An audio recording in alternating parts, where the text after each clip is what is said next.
Victor Langley's fist came down on Roland Ashcroft's desk so hard the inkwell rattled and tipped sideways, bleeding black across a stack of land contracts. "You let that beggar through your front gate?" His voice didn't rise. It dropped, quiet and cold the way a man's voice gets when he's already decided what he's going to do and is only bothering to talk because it amuses him. A drifter in patched clothes shows up waving some dead woman's letter and you treat him like a guest? Roland said nothing. His jaw was tight. "Send him away tonight." Victor straightened his coat, picked up his hat. "Or I will handle it myself. And Roland, you do not want to see how I handle things." He walked out without closing the door. If a story like this reaches something inside you, a grandmother's quiet faith, a young man's impossible promise, a family forced to choose between money and truth, then you are exactly the kind of person this channel was made for. Subscribe so you never miss what comes next. Hit the like button and drop a comment telling us the city and country where you're watching from. We want to see how far this story travels. Now, let's go back to where it all began. The letter arrived on a Wednesday, which was the same day Vivian Ashcroft buried her grandmother. She didn't read it that afternoon. She couldn't. The house was full of people in dark clothes who kept touching her arm and saying things that were meant to be comforting and weren't. And her father was standing near the window with a glass of bourbon he hadn't touched, looking out at the ridge like he was trying to find something out there that would tell him what came next. Vivian folded the envelope and put it in the pocket of her dress and got through the rest of the day the way you get through those kinds of days. One handshake at a time, one nod, one murmured thank you. It was close to midnight before the house emptied out. She sat at her grandmother's writing desk, the small one in the corner of the upstairs sitting room that smelled like cedar and dried lavender, and she opened the letter. Her grandmother's handwriting had never been particularly elegant. It was the handwriting of a woman who had more important things to think about than penmanship. Forward-leaning, slightly uneven, the letters pressing hard into the paper as though she wanted to make sure they stayed. "Vivian," it began, "by the time you read this, I'll be gone, and you'll probably be surrounded by people who think they know what's best for you. I want you to hear from someone who actually does. 20 years ago, I met a boy. He was 14 years old. He was digging post holes on a stretch of scrubland 3 miles south of town that didn't belong to him. He was doing it because the widow who owned the land couldn't afford to pay a hand, and he'd decided she needed the fence anyway. I stopped my buggy and watched him work for nearly 10 minutes before he noticed me. I didn't flinch, didn't ask for anything, didn't explain himself. He just said, 'Good afternoon, ma'am,' and went back to digging. His name is Colt Mercer. He grew up in the county orphanage, and he had nothing then. I don't know what he has now, checked. Probably still not much. But I know what he is because I watched him for 20 years, and what a person is doesn't change the way what they have does. I'm not asking you to marry him. I'm asking you to meet him. The rest is yours to decide. He knows to come when he hears I'm gone. I wrote to him 6 months ago. The rest of what you need to know, he'll tell you himself. Love."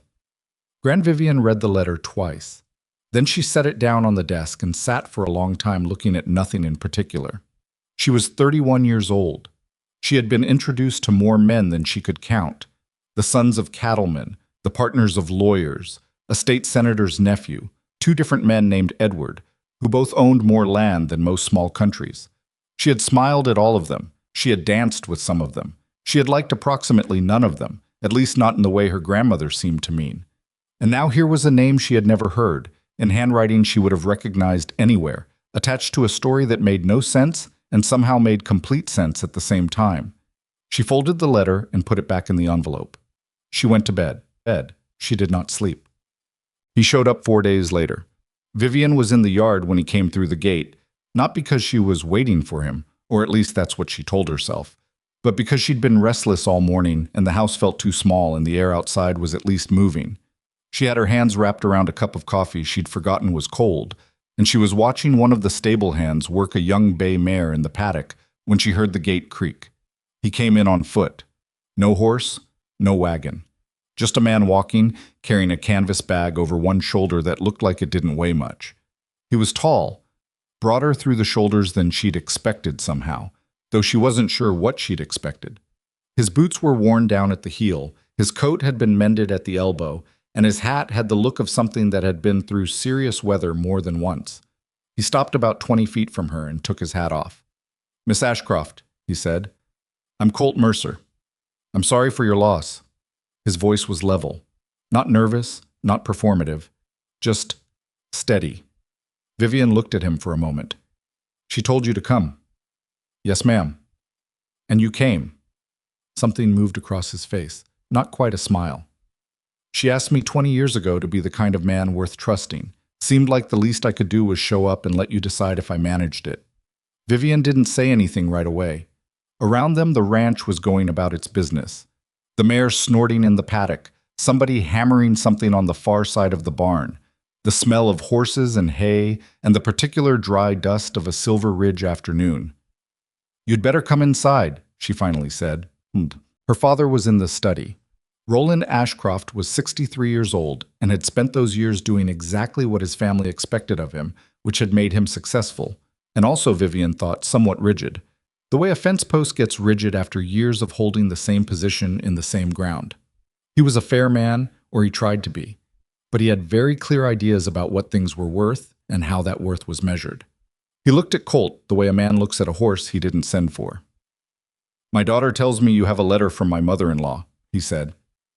"Yes, sir." Colt reached into his coat and produced an envelope, older than Vivian's.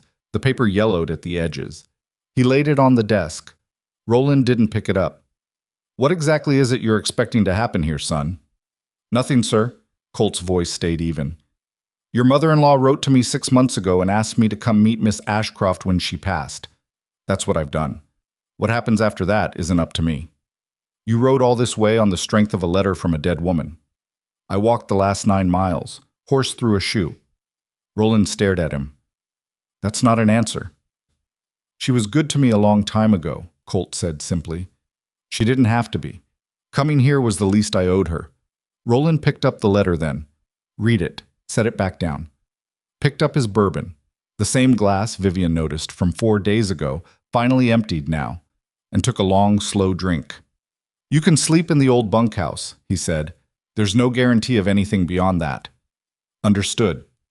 And I'll tell you plainly, there are men in this valley with serious interest in my daughter, men with land, stock, capital, and standing in this community. A man walking in here with a canvas bag and a 20-year-old letter isn't going to be taken seriously by anyone." Colt nodded once. "I expect not." "Then we understand each other." "Yes, sir." Vivian walked him out to the bunkhouse herself. It was small and dusty and smelled like it hadn't been used in 2 seasons, which it hadn't. There was a cot, a washstand, and a window that stuck. "It's not much," she said. "It's more than I've had." She looked at him again, really looked, the way she hadn't let herself do inside. There was something about his face that resisted easy reading, not closed exactly, just patient, like a man who'd learned a long time ago that most things worth having required waiting. "She never mentioned you," Vivian said. "My grandmother, not once." "I know." "Why not?" He was quiet for a moment. "I think she was afraid that if you knew, you'd meet me with expectations instead of eyes. Either you'd be hoping I'd be what she said I was, or you'd be looking for reasons he wasn't. She wanted you to see me plain." Vivian thought about that. That sounds exactly like her. "Yes, ma'am, it does." She left him there and walked back toward the house. Halfway across the yard, she stopped. She didn't turn around. "Colt," she called. "Miss Ashcroft." "Don't call me that." "Vivian." A beat. "Yes, ma'am." She kept walking. Bocas. By the next morning, the whole town knew. Silver Ridge was not a large community. It had a main street, a hotel, a bank, 3 saloons, a feed store, a lawyer's office, and the particular social economy of every small western town, which meant that news traveled faster than wire, and opinion formed before fact could catch up. The opinion that formed about Colt Mercer was not charitable. Vivian heard it first from Clara Webb, the banker's wife, who stopped her outside the general store with an expression arranged in shapes of concern. "I've been hearing the most extraordinary story," Clara said. "About a drifter who came to your ranch? Everyone's saying he's an opportunist, that he somehow got hold of your grandmother's stationery and manufactured that letter." That's a specific claim, Vivian said carefully. From who? Clara made a vague gesture. People are talking. Victor Langley was at the hotel last night telling anyone who'd listen that no woman of your breeding should be within 50 feet of a man like that. He seemed quite— She paused, searching for the word— concerned. I'm sure he did, Vivian said. She bought her flour and her coffee and she walked back to the ranch. And she didn't say anything to anyone about what Clara had told her, but she carried it with her the way you carry a stone in your shoe. Small, persistent, impossible to ignore. Victor Langley was not a man who had been told no very often. He was 44 years old, broad through the chest, with the kind of handsome that had worked for him so long, he'd stopped thinking of it as an attribute and started thinking of it as a natural law. He'd made his money in land development, and he'd made most of that by being in the right place at the right moment and making sure the wrong people weren't. He wore suits from Denver, and he rode horses worth more than most families earned in a year, and he had been paying court to Vivian Ashcroft for the better part of 18 months, with all the confidence of a man who considered the outcome already settled. He rode out to the Ashcroft ranch 3 days after Colt arrived. Vivian met him on the porch. She didn't invite him in. You've got a problem, he said without preamble. I'm listening. That man sleeping in your bunkhouse. He said that man the way you'd say that smell. Dismissive, faintly disgusted. People are talking, Vivian. Your family's reputation— My family's reputation is not in your custody, Victor. His jaw tightened. He's got nothing. No land, no money, no name. He walked onto your property carrying a dead woman's letter, and you let him stay like he was invited family. People are drawing conclusions. Let them. I'm trying to help you. No, she said. You're trying to manage me. There's a difference. He looked at her for a long moment. Something shifted behind his eyes, something she'd seen before but never quite named. Then he smiled. You've always had spirit, he said, like it was something that charmed him. And also, underneath that, like it was something he expected to eventually get past. He rode away. Vivian stood on the porch and watched him go and felt, without being entirely able to explain it, that something had just been decided. She wasn't sure what, but something. That afternoon, she found Colt fixing the latch on the east pasture gate. Nobody had asked him to. The latch had been broken for 3 months. She knew because she'd mentioned it to the foreman twice, and it kept not getting done. You don't have to do that, she said. Gate needs doing. He didn't look up from the latch mechanism, which he'd taken apart and laid out on the fence rail with a precision that suggested he'd done this kind of work 10,000 times. Unless you want me to stop. I didn't say that. He glanced at her then. The afternoon light was flat and bright. Your foreman told me to stay out of the way this morning, said the hands didn't need a drifter getting underfoot. What did you say? Said I'd try not to get underfoot. He fit a piece back into the latch. Man's got a right to run his own crew how he sees fit. That's very diplomatic. It's practical. He tested the latch, found something still wrong with it, took it apart again. I'm not here to cause trouble. If the hands don't want me around the main barn, I'll find other things. Vivian leaned against the fence post and watched him work. She had watched a lot of men work horses and fences and cattle in her life, and she had a pretty good eye for whether a man was working to be seen working or working because the work needed doing. Colt had the look of the second kind. There are rumors in town, she said, about you. His hands kept moving. I figured. They're saying you forged my grandmother's letter. He stopped, set the latch piece down, looked at the fence post for a moment, then at her. That letter is in your father's desk, he said. Her other letters are probably in this house somewhere. Her handwriting will match. Have a lawyer verify it if it matters. It doesn't, Vivian said. And then to her own surprise, I mean, I know you didn't. I just thought you should know what they're saying. Something in his face changed. Not much, but something. I appreciate that, he said. And he picked up the latch and went back to work. The night Vivian's father finally read her grandmother's letter carefully. The whole thing, not just the first paragraph the way he'd read it in the study. He came and found her in the kitchen and sat down heavily in the chair across from her and set the letter on the table between them. She watched him for 20 years, Roland said. It wasn't a question. That's what she wrote. He rubbed his face with one hand, a gesture Vivian had seen her whole life, the one that meant he was working something out. Your grandmother was not a sentimental woman. No.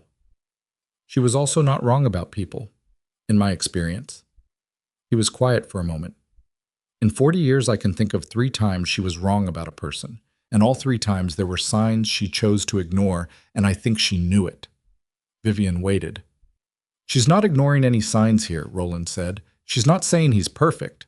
She's saying she watched him when nobody was looking, which is when it counts. And she saw a particular thing, consistently. Yes. Roland picked up the letter, put it down. I've got 6 men competing for your hand right now, Vivian. Langley, the Morrison boy, 2 partners from the Denver firm, that state senator's cousin, all of them with capital and connection and standing. Good men, most of them, by conventional measure. By conventional measure, she agreed. He looked at her. What is it you want? The question surprised her. Not because it was hard to answer, but because he'd asked it. Because her father, who had not always asked, had asked. She thought about the man taking apart a broken latch because a gate needed doing. She thought about her grandmother stopping a buggy on a scrub road to watch a 14-year-old dig post holes for a widow who couldn't pay him. I want to know if the promise he kept is worth more than the promises the others are making, she said. Roland was quiet for a long time. That's a sensible answer. It's Gran's answer. He almost smiled. Yes, he said. It is. 3 weeks after Colt arrived, Victor Langley made his first real move. It was a Friday evening, the hour when the main saloon in Silver Ridge was full enough to have an audience and quiet enough that every word carried, and Victor Langley stood at the bar with a glass of good whiskey and told a story. The story was about a letter. About how easy it would be, Victor said, for a drifter with enough time and cunning to get hold of a dead woman's stationery. Old women kept paper, kept letters, kept all manner of sentimental things. And how a man who'd spent 20 years going nowhere might get desperate enough to gamble on an old connection. He didn't say Colt had done this. He was careful not to say Colt had done this. He just talked about how a man might, and how it wasn't impossible, and how the Ashcrofts were generous people, perhaps too generous, perhaps trusting beyond what wisdom allowed. The men at the bar listened. Some of them nodded. A few of them had already been nodding before he started talking. Bert Calloway, who ran the feed store and had known Vivian since she was 8 years old, set his glass down. You got proof of any of that, Langley? Victor smiled. I'm just saying what a prudent man would wonder. A prudent man, Bert said, minds his own business until he's got something actual to say. Victor's smile stayed in place. Fair enough, Bert. Fair enough. But the story was out, and stories don't come back once they're out. And by the next morning, 2 of the ranch hands were looking at Colt differently, and the mercantile owner's wife had stopped Vivian to ask, in a voice pitched low with false sympathy, if she was quite sure about the young man staying at her place. Colt didn't say anything about it to Vivian. She found out from her maid, Martha, who'd heard it from the blacksmith, who'd been at the saloon. She found Colt splitting wood behind the bunkhouse in the early morning before the rest of the ranch was properly awake. He was working steadily, efficiently, without hurry, the axe falling in a rhythm that said he'd been at it for a while. She stood at the corner of the building until he stopped for a moment to wipe his forearm across his forehead, and then she said, Victor Langley told a story in the saloon last night. Colt set the axe head down on the chopping block. Didn't look particularly surprised. About me. About how a clever man might forge a letter. He looked at her. His breathing was still slightly elevated from the work. I know I can't stop a man from talking. He didn't accuse you directly. He never does. She crossed her arms. He's very good at the kind of damage you can't point to. Yes, Colt said simply, like he'd met that kind before. Does it bother you? He thought about it honestly, which she was coming to understand was his way. He didn't reach for the nearest reassuring answer. He actually considered the question. What bothers me, he said finally, is that your grandmother spent 20 years thinking about this, and a man who's known me 3 weeks is working to undo it with a barroom story. That bothers me. Vivian nodded. What are you going to do? Same thing I've been doing. He picked up the axe again. The only answer to a story like that is who you are when no one's forcing you to be anything. She watched him split 3 more pieces of wood, clean, accurate, no wasted motion. You know, she said, you could defend yourself more aggressively. To who? He glanced at her. The people who already believe him aren't going to listen to me, and the people who don't believe him don't need me to explain. He said another log. Arguing with a rumor gives it the weight of something worth arguing about. Vivian stood there for another moment. The morning was cold and still, smoke coming up from the kitchen chimney, a rooster somewhere across the yard making its complaints. All right, she said. She walked back toward the house, and she thought, for the second time in 3 weeks, that her grandmother had been watching more carefully than anyone had realized. The crisis came from a direction no one expected. It was one of Roland Ashcroft's longtime hands, a man named Pete Harlow, who'd been with the ranch for 11 years, who came to find Vivian in the afternoon with his hat in his hands and a look on his face like he was about to say something he wasn't sure he should. "Miss Vivian," he said, you ought to know. Last night, one of Langley's men was out on the Ridge Road, talking to 2 of our boys." Vivian went very still. "Talking about what?" Pete twisted his hat brim. "About how much Langley would pay for information. About the ranch. About your father's business. About—" he hesitated. "About Mr. Mercer specifically. What he does? Where he goes? Who he talks to. He's paying our hands to report on Colt." "On all of it," Pete said. "Not just Mr. Mercer. On your father's finances, on the water rights situation up at the North Reservoir, the reservoir." Something tightened in Vivian's chest. "What specifically about the reservoir?" Pete's expression shifted into something more troubled. "That's the part that sits wrong with me, Miss Vivian. Langley's man was asking real specific about the condition of the upper dam. Who checks it? How often? Where the weak points are." Vivian looked at him for a long moment. "Which 2 hands?" she said. "Norris and Gilmore." "Did they take the money?" Pete hesitated. "Norris didn't. Gilmore—" He stopped, looked at his hat. "I don't know for certain about Gilmore." She thanked him, told him to say nothing to anyone, watched him go. Then she went to find her father. Roland's first instinct was to fire Gilmore and send someone to confront Langley. Vivian talked him out of both. "If we fire Gilmore, Langley knows we've been told," she said. "And if we confront Langley directly, he'll deny everything, and we've lost the advantage of knowing what he's doing." "What advantage?" Roland said. His voice was carefully controlled, which meant he was considerably angrier than he looked. "The man is bribing my employees and asking questions about my infrastructure, which tells us he's planning something." "Yes." "So let's find out what." They sat across from each other at the kitchen table, the same kitchen table where he'd asked her what she wanted, and she'd given him her grandmother's answer. "I want to bring Colt into this," Vivian said. Roland looked at her. "Why?" "Because he's been watching Langley from the outside. He's got no stake in Langley's business or Langley's friendships. He's got nothing Langley can threaten. He'll see it straight." Her father was quiet for a long moment. "He's been here less than a month." "He's been watched for 20 years, Vivian said. Gran said so herself." Roland pushed back from the table, walked to the window, stood there looking at nothing for a moment. "Get him," he finally said. They sat in the study, all 3 of them, the lamp throwing warm light across the desk. Vivian told Colt everything Pete had said, the approach, the questions, the specific interest in the upper reservoir. She watched him while she talked. He was very still, the way she'd noticed he got when something required his full attention. When she finished, he didn't say anything for a moment. Then, "How old is the upper dam?" Roland frowned. 23 years. Why?" "Condition?"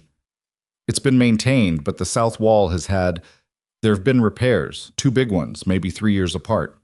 Colt leaned forward slightly. "After a dry spell or a wet one?" Roland stared at him. "Wet ones. Both times." "So the repairs addressed the symptoms, maybe not the cause."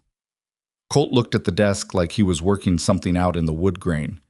"A wall that's been repaired twice in the same place is a wall that hasn't been fixed right. It's weaker than it looks." Vivian's stomach turned cold. "And if someone who knew that tried to make it worse, they wouldn't need to do much," Colt said quietly. "In a flood year, the right kind of pressure in the right place." He stopped. "How much water does that reservoir hold?" Roland told him. The silence that followed that answer was a particular kind of silence.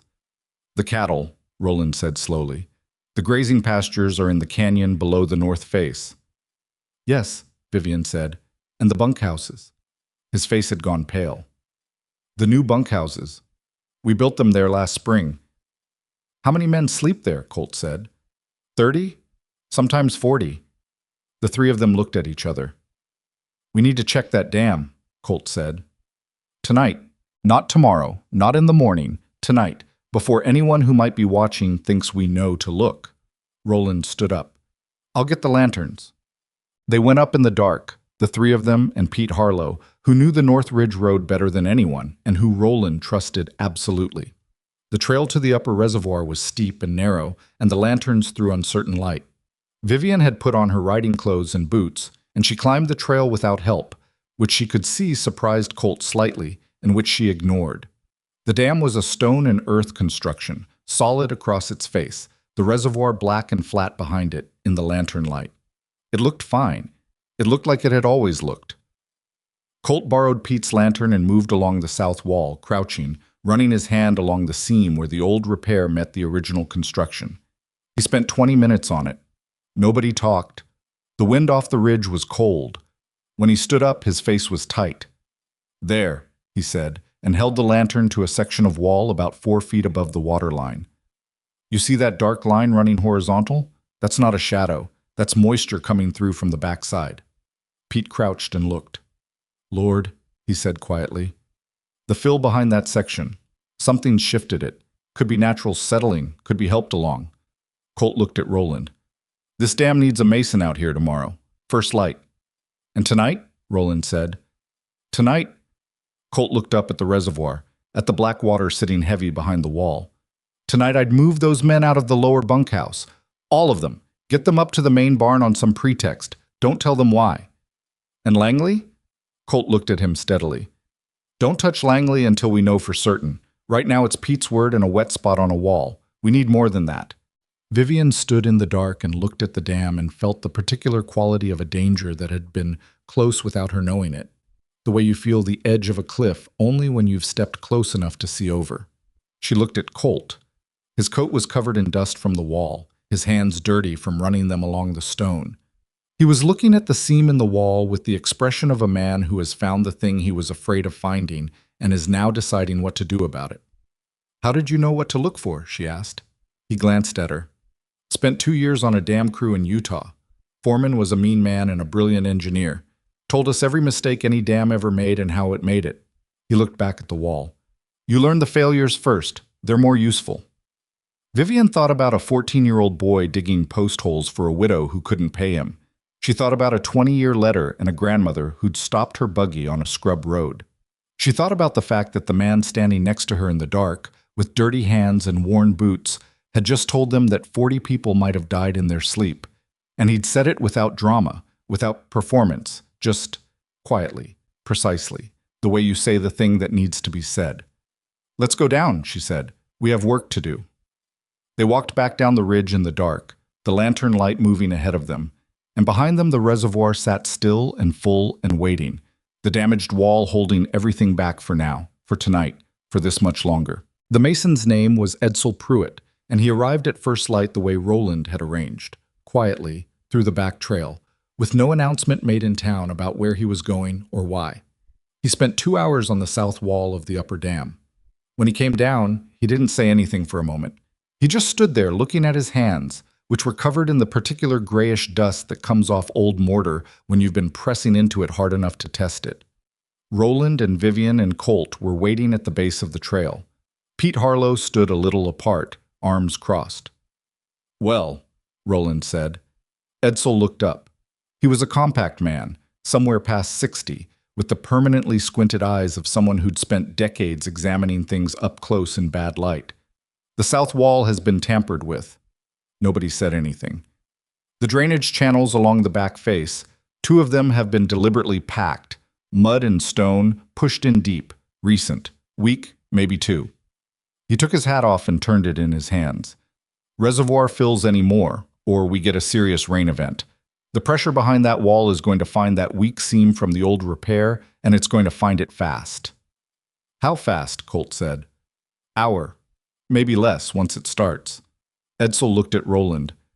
You'd want to drain the reservoir down 20–30% before you let me do the repair work. Otherwise, we're patching under pressure, and that doesn't hold. Roland's face had gone the color of old ash. How long to drain it? 3-4 days if you open the spillway now. And if someone had let it go the way they'd set it up? Edsel was quiet for a moment.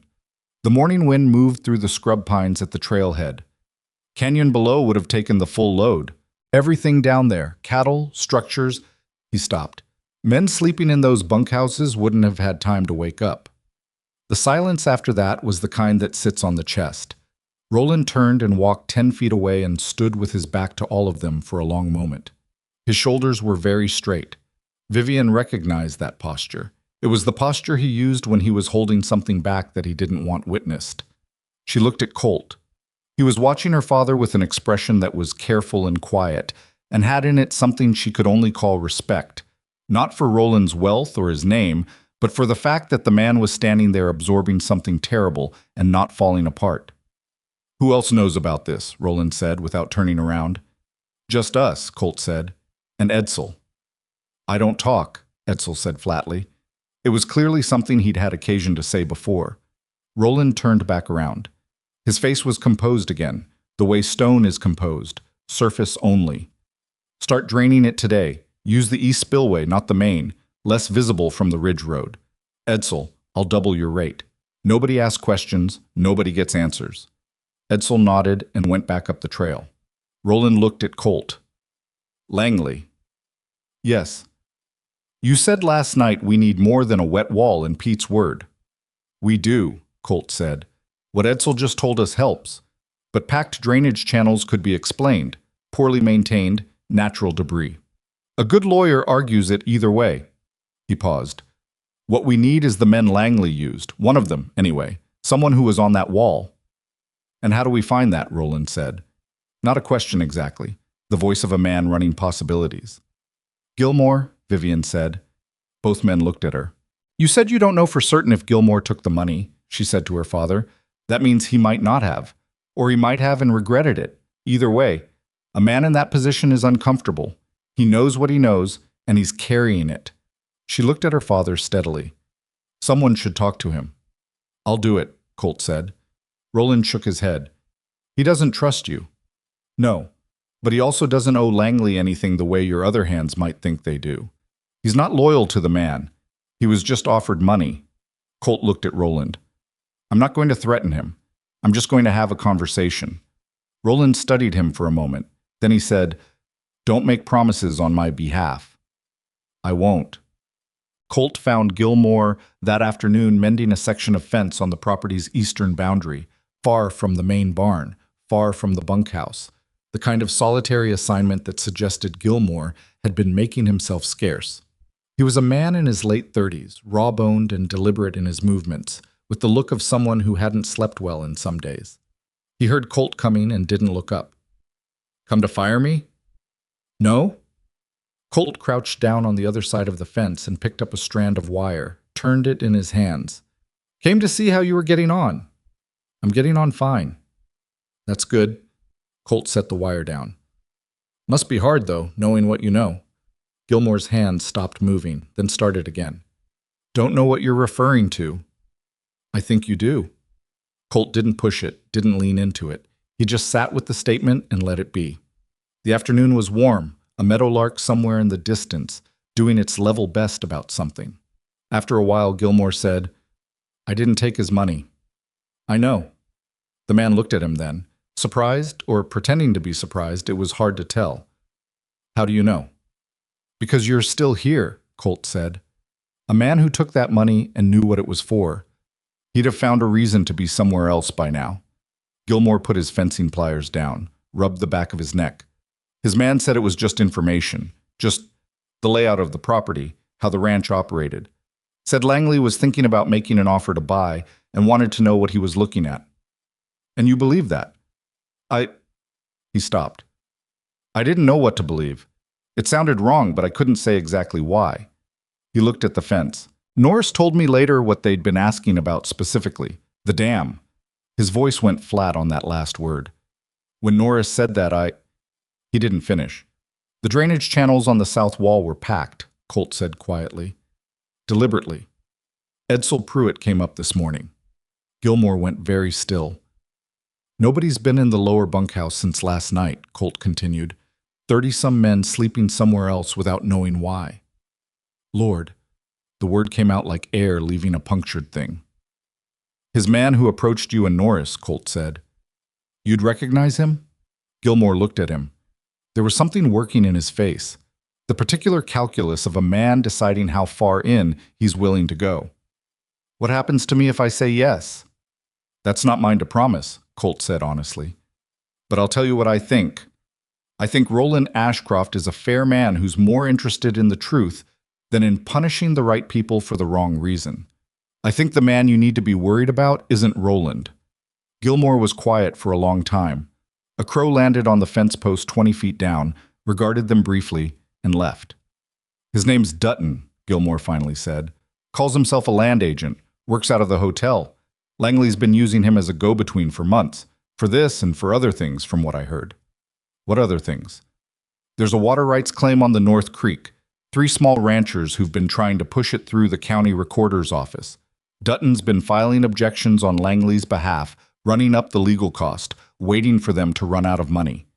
Gilmore's voice had gotten flatter as he talked, the voice of a man who's been keeping something in a small space and is now letting it out into the air. The Hendersons.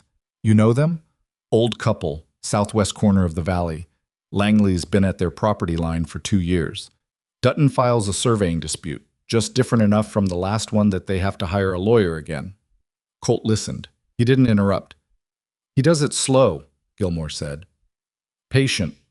Picks people who don't have the resources to fight a long battle, and he just outlasts them. He looked at Colt. That's what he was doing with your dam, I think. Not just to wreck the ranch, to put your family in a position where they couldn't fight what came next. Which was buying the ranch at disaster pricing. That'd be my guess. Colt nodded slowly, stood up. I need you to be willing to say this to Roland. What you just told me. All of it. And if I say it, and Langley finds out, then we make sure Langley's not in a position to do anything about it. Gilmore looked at him for a long moment, not with trust exactly, but with the particular resignation of a man who's run out of comfortable positions and has to pick one of the uncomfortable ones. All right, he said, tonight. The meeting in Roland's study that night had 4 people in it, Roland, Vivian, Colt, and Gilmore, and it lasted close to 2 hours. Gilmore told his story straight, without embellishment. Roland listened without interrupting, which took visible effort in places. Vivian took notes on a pad of paper, the scratch of her pencil, the only sound for long stretches. When Gilmore finished, Roland looked at the ceiling for a moment. Then he said, Dutton, he's staying at the hotel? Has been for 6 weeks, Gilmore said. Does he know your face well enough to put you with this ranch? He'd know I work here. Roland nodded slowly. You're going to lay low for a few days. I'll tell the foreman you're on an errand for me. No details. He looked at Gilmore directly. What you told me tonight doesn't leave this room. I'm not going to act on it immediately. What I need first is the documentation. Vivian looked up from her notes. The water rights filings. Yes. Her father looked at her. If Langley's been filing false objections through Dutton, there's a paper trail at the county recorder's office. We get that? We have something a lawyer can use. And the dam? Colt said. Edsel's word, Gilmore's testimony, and the physical evidence of the drainage channels. Together, that might be enough. Roland rubbed his jaw. I need to talk to Henry Marsh. Henry Marsh was the best lawyer in the county and had been Roland's legal counsel for 15 years. He was also, Vivian knew, one of the few men in Silver Ridge who had never been particularly impressed by Victor Langley, possibly because lawyers who dealt with land disputes long enough developed excellent instincts for the particular kind of patient, methodical destruction Gilmore had just described. I'll ride to his office first thing, Roland said. The meeting broke up. Gilmore left, quieter than he'd come in, with the look of someone who has set down a weight they'd been carrying and is not entirely sure they feel lighter for it. Vivian stayed after the others left. She sat across from her father in the study with the lamp between them and the house quiet around them. He's good, Roland said. She knew he meant Colt. Yes, she said. Not in the way I was looking for, he said, which was, for Roland Ashcroft, a remarkable sentence. I was looking for standing, capital, The ability to sustain this family at a certain level. He looked at his hands. I wasn't looking for the particular quality of a man who can sit across from a frightened ranch hand and get the truth out of him without threats or pressure. Gran was.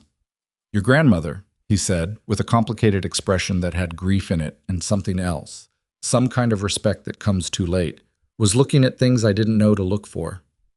Vivian didn't say anything. I'm not... He stopped. Tried again. I'm not making you any promises about what I think or feel about the man, Vivian. I'm saying I was wrong about what he is. Whether that changes anything is a separate conversation. It's not a conversation we need to have tonight, she said. And she meant it. While Roland rode to Henry Marsh's office the next morning, and Edsel Pruitt worked quietly on the reservoir above, Victor Langley was having breakfast at the hotel with two men from Denver, investors in his latest land development venture, men who wore their money in the same loose, assured way Victor did, the way you wear something you've had so long you've stopped noticing it. The conversation was about the Ashcroft property.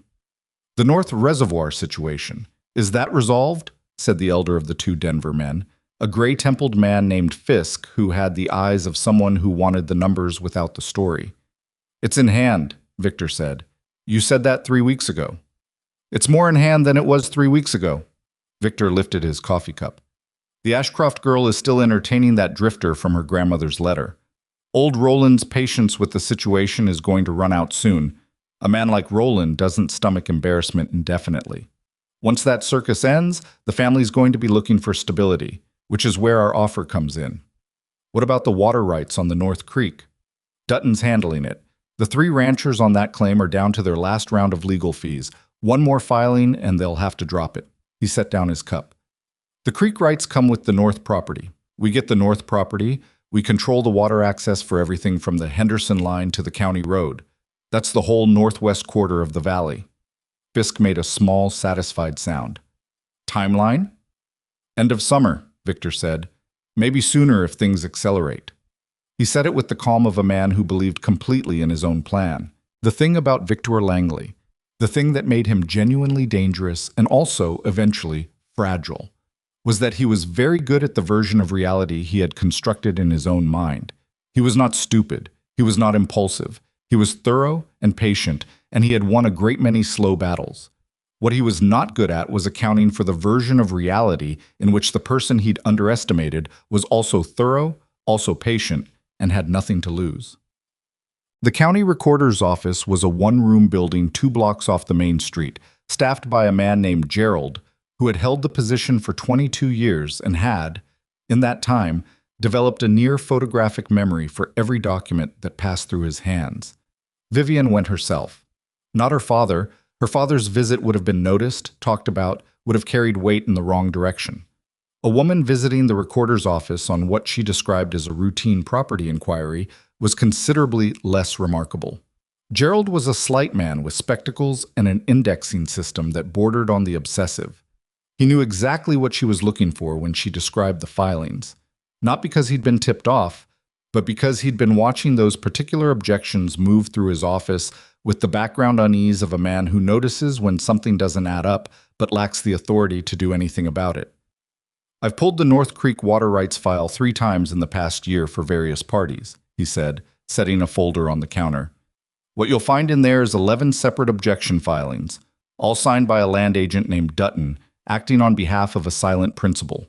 He looked at her over his spectacles. In 22 years, I have never seen 11 objections to a single water rights claim. The record, prior to this, was 4. Vivian opened the folder.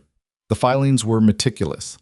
Different legal grounds each time, carefully worded, each one technically valid enough to require a response, a lawyer, a fee. Taken individually, any one of them might have been legitimate. Taken together, over a 14-month period, they formed a pattern that was unmistakable. She copied everything she needed into a notebook. Gerald made no comment. He did, however, mention, as she was leaving, that his office kept duplicate records of all filings going back 12 years, and that in the event anyone needed a certified copy of anything in that file, he could produce one in under an hour. She thanked him and walked out and didn't hurry, because hurrying would have looked like something. Victor's second move came that same afternoon, from a direction no one had guarded. He went to see Vivian's closest friend. Eleanor Hart was the daughter of a neighboring rancher, had known Vivian since childhood, and was, in Victor's estimation, the kind of sympathetic, sensible woman who might be susceptible to a carefully framed concern from a man who seemed genuinely worried about her friend's well-being. He was not entirely wrong about Eleanor's sympathies. He was completely wrong about her judgment. She came to find Vivian before supper, her face carrying something between discomfort and indignation. "Victor Langley came to see my father today," Eleanor said. They were in Vivian's room, door closed. "He was very, civil about it, very measured." She paused. "He told my father he was concerned about you, that you were in a," he used the phrase compromised position, "that a woman in your situation, with a drifter living on the property and your father distracted by the estate business, was vulnerable to a kind of manipulation that—" She stopped. "I'm telling you this badly. He was much smoother about it." "I'm sure he was," Vivian said. "He wanted my father to speak to you, to encourage you to be more prudent, and to perhaps discourage your father from spending time with Mr. Mercer." Eleanor looked at her steadily. "My father came to me afterward and asked me if I thought Victor was right to be worried." "And you said?" "I said I thought Victor Langley was worried about his own interests and had dressed it up in concern for you, and that in my experience those two things rarely had much to do with each other." Vivian looked at her friend. "Your father accepted that?" "My father has known Victor Langley for 15 years, Eleanor said. "He's liked him. He's done business with him. But he also—" She paused, working something out. "He said something interesting, actually. He said, Victor's never worried about someone else in his life. If he's worried now, it's because something's not going his way." Vivian was quiet for a moment. "Your father's smarter than Victor gives him credit for." "Most people are." Eleanor sat down on the edge of the bed. "What's happening, Vivian? I don't mean the gossip. I mean what's actually happening." So Vivian told her. Not everything. Not the dam, not Gilmore, not what Edsel had found, but the shape of it. The water rights, the slow, methodical pressure on smaller ranchers, the way Victor had been building toward the Ashcroft property for what appeared to be years. Eleanor listened carefully, the way she always had, without interrupting, without performing concern, just paying attention. "And Colt Mercer," she said when Vivian was done. "Where does he fit in all of this?" "He's the one who saw it," Vivian said, "before any of us did." Eleanor was quiet for a moment. "What do you think of him?" Vivian considered the question the way Colt would have. Honestly, without— "He's done business with him, but he also—" She paused, working something out. "He said something interesting, actually. He said, Victor's never worried about someone else in his life. If he's worried now, it's because something's not going his way." Vivian was quiet for a moment. "Your father's smarter than Victor gives him credit for." "Most people are." Eleanor sat down on the edge of the bed. "What's happening, Vivian? I don't mean the gossip. I mean what's actually happening." So Vivian told her. Not everything. Not the dam, not Gilmore, not what Edsel had found, but the shape of it. The water rights, the slow, methodical pressure on smaller ranchers, the way Victor had been building toward the Ashcroft property for what appeared to be years. Eleanor listened carefully, the way she always had, without interrupting, without performing concern, just paying attention. "And Colt Mercer," she said when Vivian was done. "Where does he fit in all of this?" "He's the one who saw it," Vivian said, "before any of us did." Eleanor was quiet for a moment. "What do you think of him?" Vivian considered the question the way Colt would have, honestly, without reaching for the nearest comfortable answer. "I think he's the most straightforwardly decent person I've encountered, and I think that quality has cost him most of his life. People see decency in a man with nothing, and they call it naivety." She looked at her hands. "My grandmother saw it and called it character." "And what do you call it?" Vivian didn't answer right away. The late afternoon light was coming through the window, warm and slanted. Somewhere below in the yard there was the sound of the evening chores beginning. Horses being watered, the clang of the kitchen bell. "I don't know yet," she finally said, "but I'm paying attention." "What?" That evening, without planning it, without any arrangement having been made, Vivian and Colt ended up at the same place at the same time, which was the fence at the edge of the east pasture where he'd fixed the latch the week before. He was there first, just standing, looking at the pasture, the way people stand when they're thinking about something they haven't solved yet. He heard her coming and didn't startle, just acknowledged her presence the way he acknowledged most things, without fuss. She came and stood beside him. The pasture was amber in the late light, the grass moving in slow waves. "My father met with Henry Marsh today," she said. "How'd that go?" "Marsh is going to review everything. The filings, Gilmore's account, Edsel's findings." She paused. "He says we have the beginning of something real. Not a certainty, but a shape." Colt nodded slowly. "He also said that Langley is going to know something's happening," she said. "When the legal process starts moving, when the county recorder's file gets pulled by a lawyer instead of a rancher's daughter, when the dam repair becomes visible." She stopped. "He's going to know." "Yes. And he's not going to sit still." "No," Colt agreed. "He's not." They stood for a moment in the warm evening. The shadows were getting long. A hawk moved in a slow circle above the far tree line. "When he figures out it's not working," Colt said, "he's going to push harder. Men like Langley, they don't back off when they're threatened. They escalate." He looked at the pasture. "We need to be ready for whatever that looks like." "What do you think it looks like?"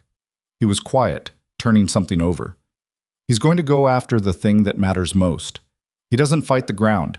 He fights the people. So he's going to find the person in this situation who he thinks he can break, and he's going to put everything on that." The hawk circled and dropped out of sight below the tree line. "Who does he think that is?" Vivian said. Colt looked at her. "You." She held his gaze. "Or me," he said. "He's already been working that angle. But you're the one he wants. You're the one he needs, in his version of this story." He paused. "He's going to find a way to put you in a position where you have to choose publicly. Some kind of confrontation, something with an audience, so that if you choose wrong or hesitate or look uncertain, that's the story everyone tells." "And if I don't hesitate?" He looked at her for a moment, a long, steady look, the kind that doesn't have any performance in it. "Then we find out what kind of man he is when he's lost," Colt said. Vivian turned back to the pasture. The last of the light was going. The evening was settling in, soft and cool, carrying the smell of grass and distant water.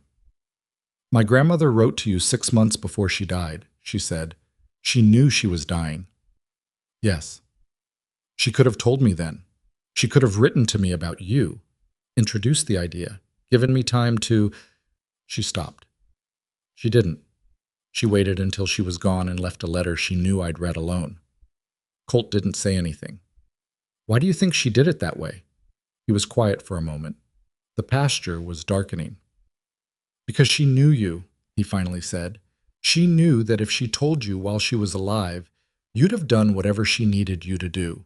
You'd have met me to make her happy, and the whole thing would have been colored by that, by wanting to please her, or by not wanting to disappoint her."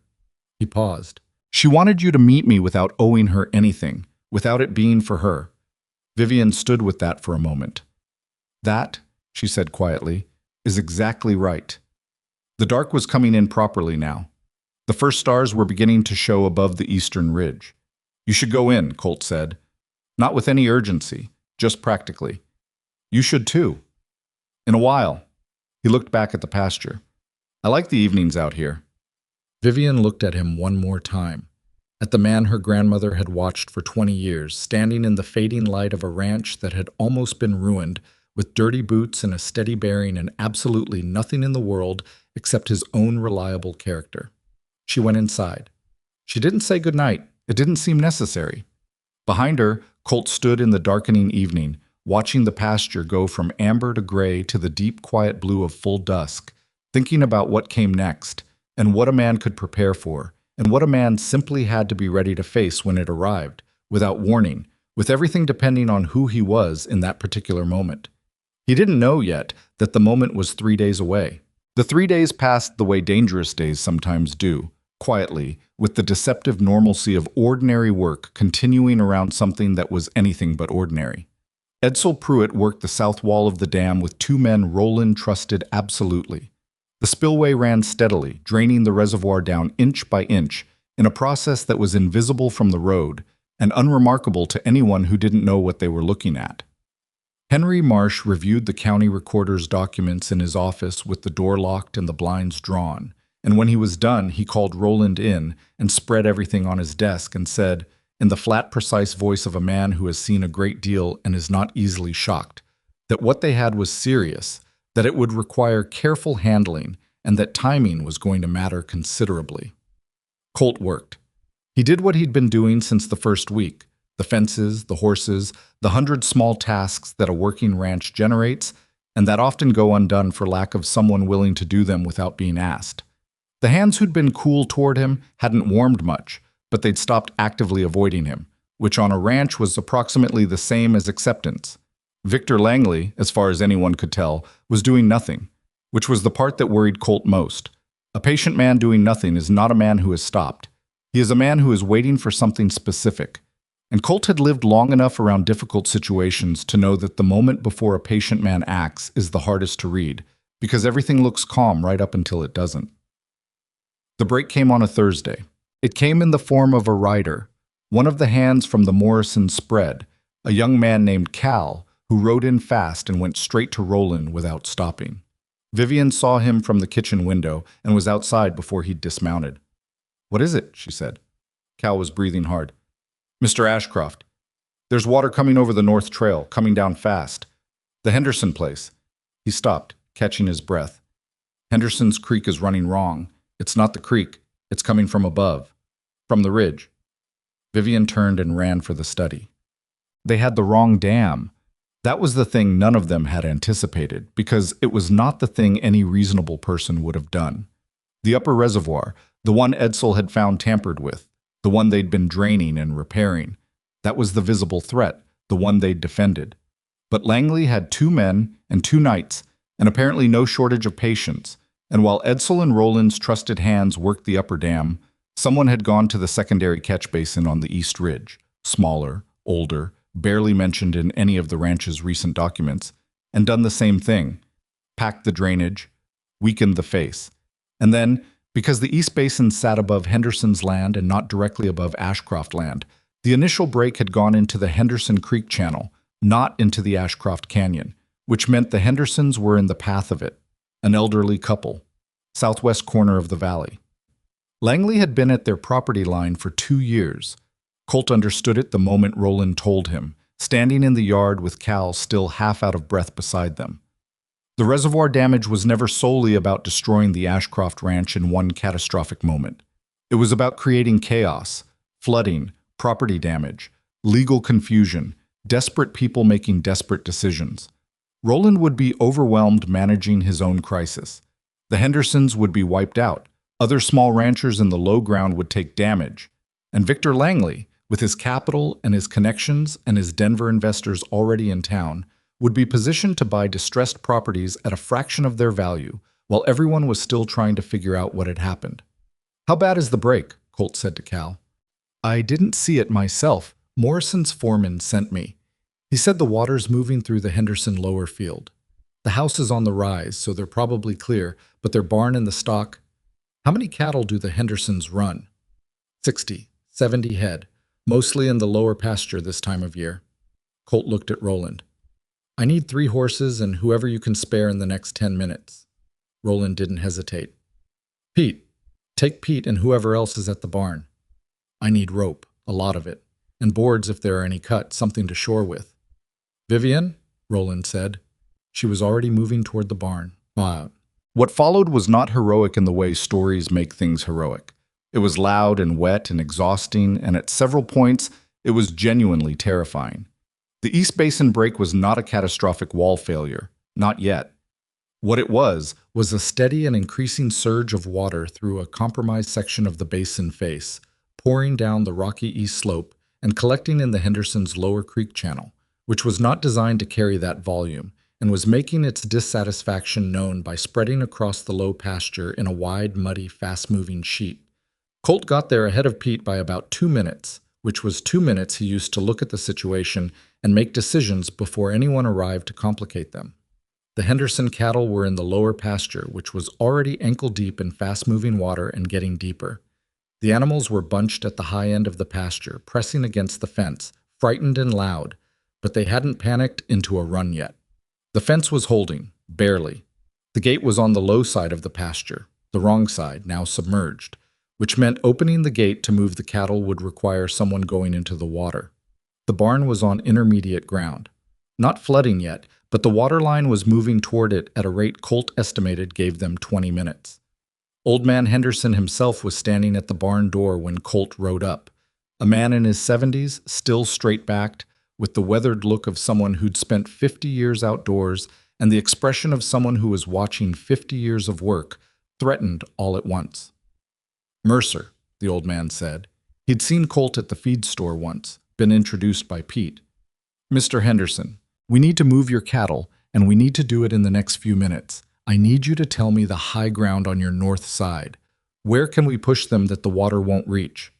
Henderson didn't waste time on gratitude or questions. He pointed north. Strip of high ground runs along my north fence line, quarter mile. Is there a gate on the north side of this pasture? Yes, near the corner post. Can we reach it from outside the fence without going through the water? The old man thought for exactly 2 seconds. If you come around from the Morrison Road and follow my fence line east, yes, ground's high enough. Pete and 2 other hands arrived at a run. Colt gave them 20 seconds of instruction, 2 of them on the outside of the fence line going for the north gate, Pete with him for the water crossing to open the lower gate and turn the herd. Pete looked at the water. It was moving fast enough to matter and murky enough to hide what was under it. That's cold, he said. Yes, Colt agreed, and he rode his horse in. The horse didn't want to go. Colt gave it no option. The water hit his boots immediately, shin deep on horseback, cold and pushing. He kept his weight forward and his eyes on the fence line, and he moved fast because fast was the only thing that made sense. The gate latch was underwater. He had to go off the horse to reach it, which put him waist deep in moving water that was trying to take him sideways, holding the reins in one hand and working the latch with the other, and the latch was old and swollen with the water, and it took him 3 tries before it released. He heard Pete shout something behind him. He didn't hear what. He got the gate open, got back on the horse, and started pushing toward the cattle because there was nothing else to do. The herd moved. Not cleanly. Nothing moves cleanly when it's frightened. But it moved, the animals pressing away from the riders and the water, finding the path of least resistance, which happened to be north, which was what Colt needed. He worked the edges, pushing stragglers, keeping the momentum going. Somewhere in the middle of it, a steer turned back the wrong way, and he went after it, which took him into the deeper water at the low end of the pasture, and his horse went down briefly. Not all the way, but enough. And he went with it, half submerged, completely wet, cold water over his head for one lurching moment before the horse found its footing and he came up with it. He found the steer and he turned it and he pushed it north. The whole thing took 18 minutes by Pete's accounting afterward. It felt longer. When the last of Henderson's cattle cleared the high ground and the north gate was closed behind them, Colt sat on his horse in the afternoon sun, dripping wet and breathing hard. His shoulder hurt from where he'd hit the fence post going after the steer. He'd find out later he'd cracked something in there. Not broken, but cracked. But right now he couldn't feel it properly because the cold and the adrenaline were doing what cold and adrenaline do. Old Henderson came up alongside him on foot. The old man looked at the cattle on the safe ground, at the lower pasture which was now properly flooded, at the barn with the water still 10 feet from its door. He didn't say anything for a moment. Then he said, "My wife is up at the house. She's been watching. She's going to want to feed you." Colt nodded. "Maybe in a bit." "The barn," Henderson said. "If the water gets to the door, it won't." Colt looked at the slope. The surge is already slowing. Whatever was built up behind that breach is releasing. It'll peak in the next hour and start dropping. He looked at the old man. "Your barn is going to be fine." Henderson looked at him with the direct, appraising look of a man who has dealt with difficult realities long enough to know when someone is telling him the truth and when they're telling him what he needs to hear. "You sure?" Henderson said. "No," Colt said, "but that's my best read of it." The old man nodded, took that honestly. "All right, what?" The water peaked 40 minutes later and began dropping, as Colt had read it. The barn stayed dry. Henderson's lower pasture would need considerable work before it was usable again, and 2 sections of fence were gone, but the structure and the stock were intact. While the water was still high, 2 things happened simultaneously on opposite ends of the valley that Colt would only learn about afterward. The first was that Roland Ashcroft, back at the ranch, received a visit from Victor Langley. Victor came alone, which surprised Roland, and he came in the middle of the afternoon chaos, when riders were going in multiple directions and the ranch was in the controlled disorder of a place responding to a crisis, which did not surprise Roland at all. He understood immediately that the timing was deliberate. Victor stood in the yard and said he'd heard there was flooding, said he was concerned, said he wanted to offer assistance, his men, his equipment, whatever Roland needed. Said it the way a man says something he has rehearsed because the saying of it, not the thing itself, is the point. Roland looked at him. "You know what I find interesting, Victor," Roland said. His voice was very quiet. "I find it interesting that you heard about the flooding quickly enough to ride out here while it's still happening." Something shifted very slightly in Victor's expression. Not much. He was good. "Word travels fast in this valley." "It does," Roland agreed, "especially when a man is paying attention to the right things." He paused. "The East Basin. That's not a structure that gets discussed much. It's not on any of the survey maps I've had drawn in the past decade. It's old, small, the kind of thing you'd only know about if you'd done a very thorough study of this property." He looked at Victor steadily. "How long have you been studying this property, Victor?" Victor smiled. It was a good smile. It didn't reach much past his teeth. "I study all the properties in the valley. It's my business." "Of course it is." Roland took a step back toward the house. "I'll tell you what. You want to help? The Hendersons could use some assistance on their south fence line. A lot of repair work needed. I'm sure they'd appreciate a man of your resources contributing to that." Victor looked at him for one long moment. "I'll see what I can arrange," he said, and he rode away. Roland stood in the yard and watched him go and felt something settle in his chest, cold and clear and certain. The second thing that happened was Vivian. She had not gone back to the house when Colt and Pete and the others rode for the Henderson place. She had helped load the rope and the boards onto the pack horse, and she had stood in the yard while the riders left, and then she had stood there for another 30 seconds, making a decision. Then she saddled her own horse and rode after them. Pete saw her coming when she was still a quarter-mile out, and his expression was the expression of a man who wants to say something and knows he shouldn't. She arrived at the Henderson property as Colt was coming out of the water with the gate open, and she came in through Henderson's north trail with the two hands who were working the fence line, and she worked alongside them, holding horses, managing the outside of the fence, keeping the cattle moving on the high ground when they pressed against the fence and threatened to break back south. It was not dramatic. She didn't do anything that required particular courage or exceptional ability. She did what needed doing, which was enough. When it was over and the cattle were settled and the water was dropping, she found Colt near Henderson's barn. He was wringing water out of the sleeve of his shirt, a deeply mundane gesture for a man who had just come out of a flooded pasture. And he looked up when she came around the corner, and for one unguarded moment his expression was not the composed, careful thing it usually was. "You came," he said. It wasn't accusatory. It wasn't quite surprised. It was something else, something she filed away. "The fence line needed managing," she said. He looked at her. His shirt was soaked through and he was muddy from the shoulder down on one side and his hair was wet against his forehead. And he looked, she thought, more real in this moment than she'd ever seen anyone look in her life. "Your shoulder," she said. She'd seen him favoring it. "It's fine." "It's not." "It will be." She let that go. "What do we do now?" He was quiet for a moment.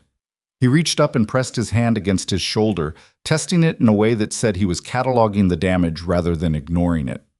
"Now," he said, "we go back to the ranch, and we find out how Langley knew to move today. Because someone told him that Edsel was working the upper dam. Someone told him the upper threat was being addressed." He looked at her. "Which means somebody on this property talked. The cold that moved through Vivian then was different from the cold of the day's events. Gilmore? No. Gilmore's been keeping to himself, and he's got no reason to tip Langley now." He thought about it. "Someone Langley already had. Someone who saw Edsel working, drew the right conclusion, and passed the word." "The foreman," Vivian said slowly. "The man who'd told Colt to stay out of the way 3 weeks ago. The man who'd been on the ranch for 8 years. He would have known about the upper dam repair. He would have seen Edsel." Colt's face didn't change much, but something in it went very still. "I don't want to say that without being sure." "Neither do I." Vivian looked at the wet ground, at the cattle grazing peacefully on Henderson's high ground, at the old man talking to Pete near the north gate. But we need to be sure very quickly. They rode back together, Colt and Vivian and Pete and the two hands, in the long afternoon light. Nobody talked much. The horses were tired and the people were tired, and there was a particular quality of silence after a physical crisis, the kind where your body is still running from something that's already over. About a mile from the ranch, Colt said, "There's something I need to tell you." Vivian looked at him. "When I went into the water for the gate, there was a moment where I wasn't sure the horse was going to come up." He said it without drama, just factually. "I was under for a second. Maybe less. I don't know exactly." He was looking at the trail ahead.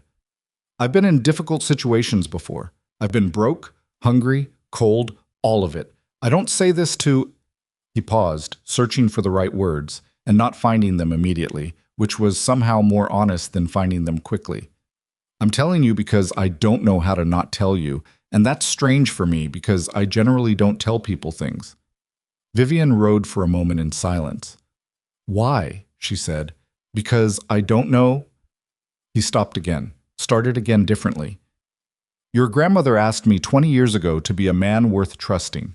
I've been working on that for a long time. And the thing about working on something for a long time is that you forget sometimes what it was in aid of. You just do it because it's become who you are." He looked at her briefly, then back at the trail. "Coming here reminded me what it was in aid of." Vivian held that for a moment. The horses walked.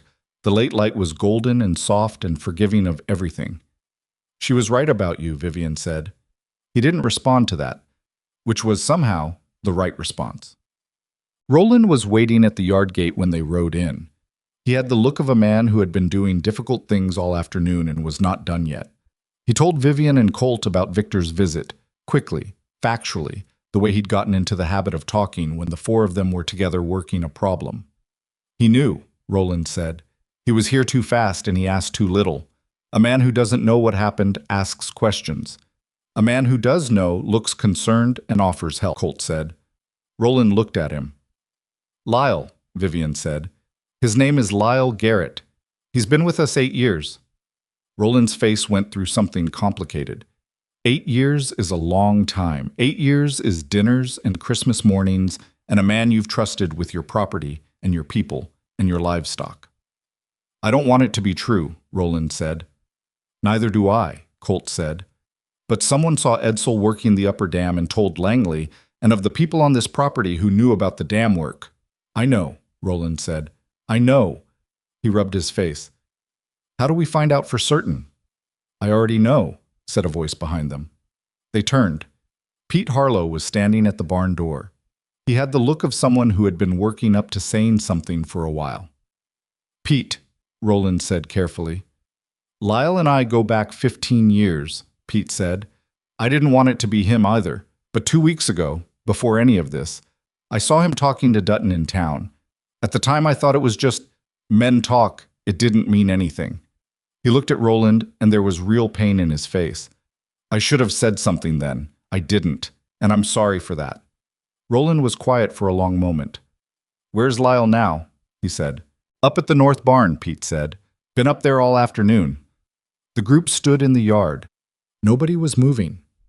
The evening light was doing what evening light does, going gold and soft and indifferent to the nature of whatever was happening beneath it. "I'll talk to him," Roland said. He didn't sound angry. He sounded tired and disappointed, which was worse. "Let me come," Colt said. Roland looked at him. "Why?" "Because a man who's been working for Langley and knows the situation is compromised is in a difficult position. He might be honest with you out of loyalty. He might not be, out of fear." Colt held Roland's look. "But he's got no particular loyalty to me and no particular reason to fear me either. Sometimes a stranger in the room changes what a man will say." Roland considered that, nodded. They found Lyle Garrett at the north barn doing nothing in particular, that kind of busy-looking nothing that a man does when he is in one place because he doesn't know where else to be. He was 45 years old, solid, competent, with the deeply tanned face of a man who'd worked outdoors his whole life. He heard them coming and turned, and his face, when he saw who it was, told them everything before he said a word. "Roland," he said. His voice was flat. Lyle. Roland stopped a few feet away. I need to ask you something, and I need you to answer me straight. Lyle looked at Colt. Something moved in his expression. Not hostility, exactly. More like the look of a man who is standing at the edge of a choice he's already made but hasn't yet said out loud. I know what you're going to ask, Lyle said. Then tell me, Roland said. Tell me true. Lyle looked at the ground.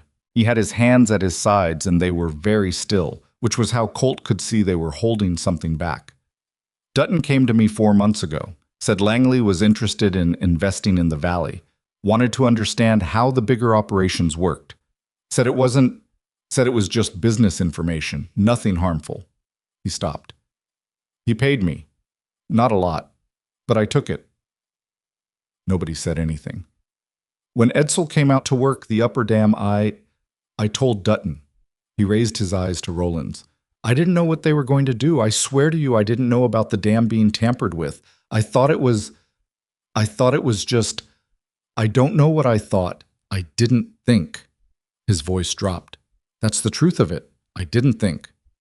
The silence was the particular heavy kind that comes when something real has been said. Roland looked at him for a long time. Get your things together, Roland said. Tonight. His voice was not cruel.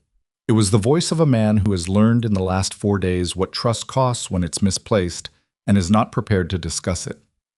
I'll pay you through the month. Lyle nodded. He didn't argue, didn't protest.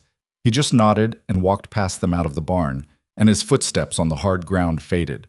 Roland stood in the barn in the smell of horses and hay and didn't say anything for a moment. I hired him a week after my wife died, he said. Not to Colt particularly, to no one. He worked hard. He was good with the animals. He shook his head. Langley didn't force him to do anything. He offered money, and Lyle made a choice. He stopped. That's the thing, isn't it? People make choices. Yes, Colt said, and then they have to live with them. Roland looked at him. What about you? Langley's going to know by morning that his information line is cut. He's going to know that we know. He's going to do something. Yes. What?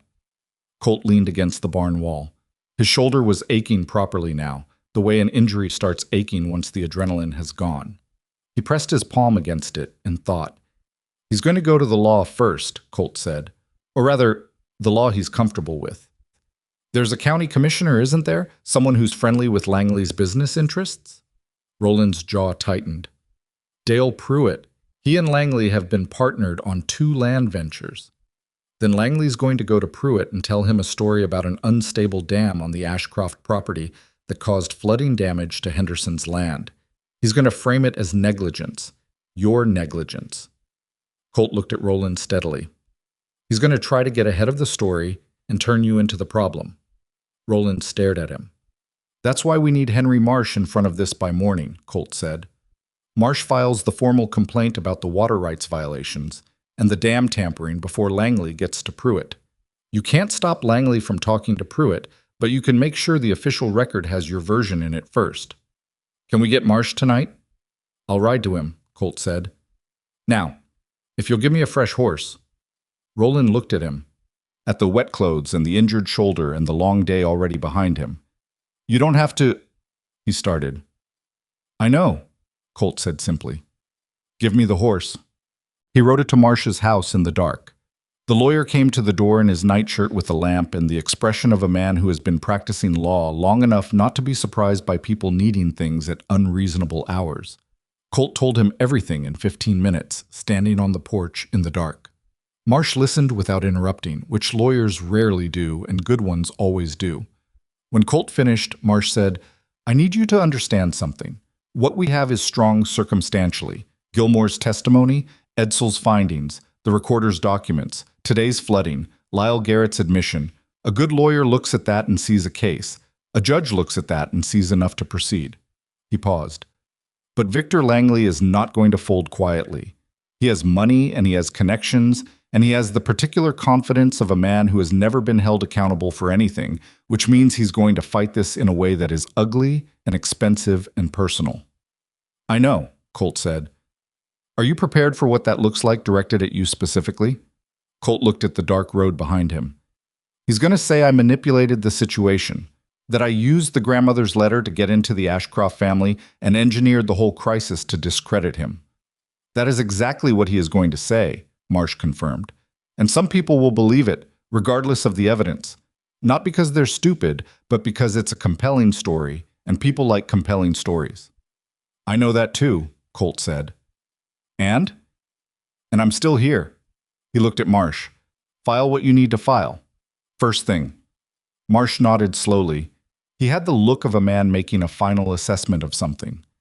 Your grandmother's letter, Marsh said. The original. I need it at my office tomorrow. I'll bring it. And Mercer. He paused. The girl. Does she know what's coming? Colt thought about Vivian on a horse in the flooded pasture, managing the fence line without drama, without anyone asking her to be there. He thought about her in the dark on the East Ridge, looking at a wet seam in an old stone wall and understanding what it meant. Yes, he said. She knows. He rode back in the dark, and the stars above the ridge were very clear, the way stars get when the air has been washed by water. Everything sharper than usual, everything more definite. His shoulder hurt steadily now, a real hurt that wasn't going anywhere. His clothes were still damp. He had the particular hollow feeling of a long day at the end of it, the kind of exhausted that sits behind your eyes. He thought about a 50-year-old letter, about a woman stopping her buggy on a scrub road, about a 14-year-old boy digging post holes in land that wasn't his for a widow who couldn't pay him. He thought about the promise he'd kept without knowing quite why he kept it, for 20 years, while it asked nothing of him and gave nothing back. He thought about what it would cost to keep it now, when it was finally asking something. He decided, as he had already decided without quite stating it clearly, even to himself, that the cost was not the point. The promise was the point. The promise had always been the point. He rode into the Ashcroft yard at past midnight. The house was dark except for one window upstairs. Vivian's room, a lamp still burning behind the curtain. He put the horse away. He went to the bunkhouse. He lay down on the cot in the dark and stared at the ceiling, and his shoulder ached, and his boots were still damp, and outside the ranch made its quiet nighttime sounds around him. The lamp in Vivian's window burned for another hour before it went out. Henry Marsh filed the formal complaint at 7:45 in the morning, before the county recorder's office had properly opened, because he had a key in a 22-year professional relationship with Gerald that included the understanding that some things could not wait for business hours. The complaint named Victor Langley and his agent Dutton in connection with deliberate interference with 2 water infrastructure structures on private property, fraudulent objection filings against the North Creek water rights claim, and conduct constituting malicious interference with the property rights of multiple valley landowners over a period of 14 months. Attached to the complaint were certified copies of the 11 objection filings, Edsel Pruitt's signed statement regarding the condition of the dam structures, and a preliminary account of Gilmore's testimony. Marsh also filed a separate protective notice on behalf of the Henderson property, documenting the flooding damage and its origin, which established the connection between the basin breach and Langley's pattern of conduct before anyone else could define that connection differently. I was back in his office by 9 o'clock, and he sent a rider to the Ashcroft Ranch with a copy of everything and a note that said simply, "It's filed." Now we wait for his response. It will come fast. It came faster than Marsh expected. By 10 that morning, Dale Pruitt, the county commissioner with 2 land ventures partnered alongside Victor Langley, arrived at the Ashcroft Ranch in an official capacity, meaning he had a deputy with him and a piece of paper that was technically an inquiry, but read considerably more like an accusation. The paper concerned the structural integrity of the Ashcroft Dam infrastructure and the flooding damage sustained by the Henderson property, and it requested Roland Ashcroft's immediate response to allegations of negligent maintenance. Roland read the paper twice. Then he handed it to Vivian, who read it once and set it on the desk. Dale Pruitt, Roland said, to no one in particular. He filed it before 9:30, Vivian said, which means Langley had this drafted last night. Which means he knew last night that we'd filed this morning. They looked at each other. He still has someone, Vivian said. Not on this property. Roland's voice was flat. Marsh's office. She thought about that. Marsh had been Roland's lawyer for 15 years, but a law office had clerks, had visitors, had the ordinary traffic of a working professional practice. What does Marsh say? She said. He says respond to nothing before talking to him. Roland picked up his hat. I'm going into town. I'm coming. Vivian, I'm coming, she said. She was already standing. Colt spent that morning doing what he always did when a situation was moving faster than he could directly affect. He worked. He moved 3 horses from the south paddock that needed worming, repaired a section of barn roof that had been loose since before he arrived, and helped one of the younger hands deal with a calf that had gotten itself into a drainage ditch and couldn't get back out, which required 2 people, a rope, and a considerable amount of patience. The young hand's name was Danny, and he was 19 and had been one of the cooler ones toward Colt in the beginning, the kind of cool that comes from taking cues from older men around you rather than from any genuine opinion of your own. He'd thawed some in the past week without quite acknowledging it, which was fine. They got the calf out. It was muddy and outraged and unhurt. Danny looked at Colt while they were coiling the rope. You're not what I thought, he said, offered without preamble, the way young men sometimes say things because they've been holding them and run out of room. What'd you think? Colt said. That you came here for the money, for the inheritance or whatever. He shrugged, slightly uncomfortable. That's what everyone said. I know. But you... Danny looked at the calf, now rejoining the herd with what dignity it could manage. You haven't acted like it. No. Why not? I mean, you could have. Made it clear that was what you were about. Pushed for it more. He paused. You haven't asked for a single thing since you got here. Colt finished coiling the rope. Her grandmother didn't ask me to come here and get something. She asked me to come here and be something. He looked at Danny. Those are different assignments. The young hand thought about that, didn't say anything. Went back to work. Colt went back to work too. In town, the situation was deteriorating in the particular way that small-town legal disputes deteriorate when one party has money and the other has recently acquired a lawyer with a filing date, which is to say, loudly, publicly, and with a speed that suggested the money was not planning to defend, it was planning to overwhelm. Langley had spent the morning in the hotel meeting room with his 2 Denver investors, a man Marsh identified as a circuit lawyer named Breckett, who had come in from the city on apparently very short notice, and Dale Pruitt, who was visibly uncomfortable in the company but present nonetheless. Marsh told Roland and Vivian this when they arrived at his office, speaking quickly and with the particular economy of a lawyer who has been doing triage. Breckett is good, Marsh said. He's not honest, but he's good, which in legal terms matters more in the short run. He's going to attack the complaint on procedural grounds first, argue the filing was premature, that the evidence is circumstantial, that the dam damage is consistent with deferred maintenance rather than deliberate interference. Can he make that argument? Roland said. He can make it. Whether it holds is a different question. Marsh looked at his papers. The stronger move is what he does after the procedural challenge. He's going to come after the source of the complaint, Gilmore's testimony specifically. He'll attack Gilmore's credibility. A ranch hand who was himself approached for payment and potentially compromised, now claiming to provide reliable witness testimony. That's a real vulnerability. Gilmore turned down the money, Vivian said. Gilmore says he turned down the money. Dutton will say otherwise. Marsh looked at her. Whose word the court finds more credible depends substantially on who those people appear to be. What about Edsel? Roland said. The physical evidence of the drainage channels? That's our strongest ground. Edsel's credentialed, his statement is specific, and physical evidence doesn't have a credibility problem. Marsh paused. But Breckett will argue natural settling, deferred maintenance, pre-existing conditions. He'll make it technical and expensive and slow. And meanwhile, Vivian said quietly, the small ranchers who Langley's been squeezing on the water rights claim don't have the resources to stay in a slow fight. Marsh looked at her. Correct. So we need to move this faster than he wants it to move. Also correct, and the way to do that, Marsh spread his hands, is to make it bigger than a legal proceeding.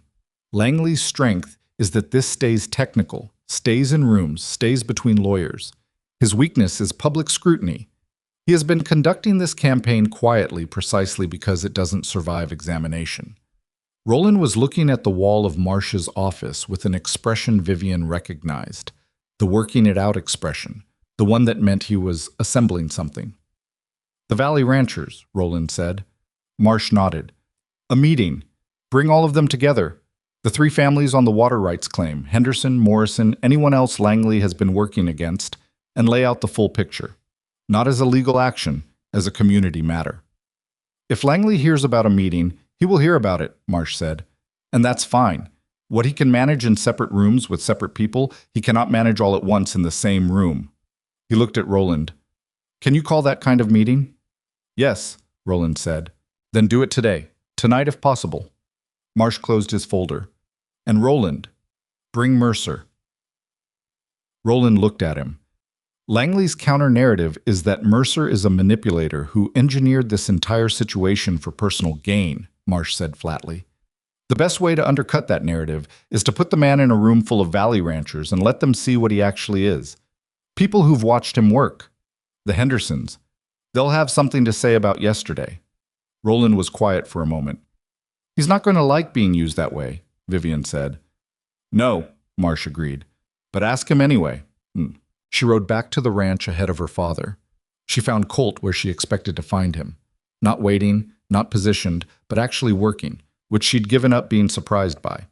He was up on the barn roof finishing the repair he'd started that morning, moving carefully because of his shoulder, which she could see was giving him more trouble than he'd admitted. Come down, she called up. He came down.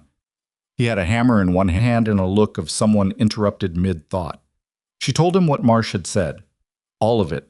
The counterfiling, Breckett, the plan for the meeting, the last part about bringing him. He listened without interrupting. When she finished, he was quiet for a moment. He wants me there as evidence, he said. Not with bitterness, just precisely. He wants the ranchers to see you, she said. Yes. I understand the logic. He set the hammer down on the fence rail. I don't love it. I know. I've spent this whole time trying not to be what people said I was. A man angling for something. A man performing goodness for an audience. He looked at her. Walking into a room full of people so they can evaluate me is not the same thing, Vivian said. Performing is when you do things in order to be seen doing them. You've been doing things because they needed doing. Someone seeing that after the fact is different. He looked at her for a moment. The afternoon light was doing its thing, warm and unsparing, and he looked tired and a little roughed up and absolutely serious. You sound like her, he said. Vivian blinked. What? Your grandmother. He picked up the hammer again, turned it in his hands. The way she talked, direct, like she'd already cut through the part where you argue with the point, and she was just waiting for you to catch up. Vivian didn't say anything for a moment. Will you come? She said. He set the hammer in the barn. Yes. The meeting was held at the Morrison Spread, which was the largest and most central property for the ranchers in question, and which Tom Morrison had offered without hesitation when Roland rode to him that afternoon. Tom was a plain-spoken man in his 50s who had watched Langley's operations in the valley, with the background suspicion of someone who can feel a pattern without yet being able to name it. And Roland's arrival with the full picture of what had been happening gave him the particular relief of a man who has been right about something he hoped he was wrong about. By 7 that evening, there were 14 people in Tom Morrison's main room. The 3 families from the water rights claim, the Hendersons, 2 other ranchers whose property bordered Langley's various interests, Pete Harlow, Gilmore, Edsel Pruitt, Roland, Vivian, and Colt. It was not a comfortable room. These were people who had been in various degrees of quiet desperation for months, some of them for years, and being in the same room with each other and understanding for the first time that their situations were connected produced the particular compound emotion of relief and anger. Relief that you are not alone, anger that it took this long to know it. Roland spoke first.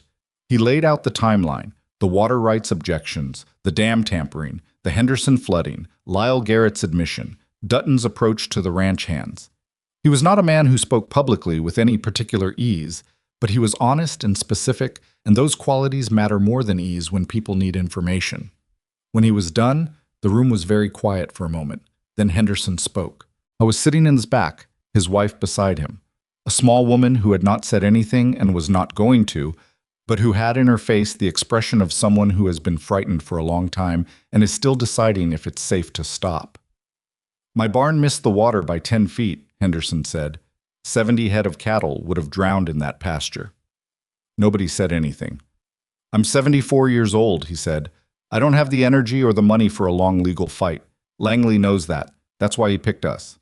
He looked around the room. He picked all of us for the same reason. We're all, separately, manageable. One at a time, we're manageable.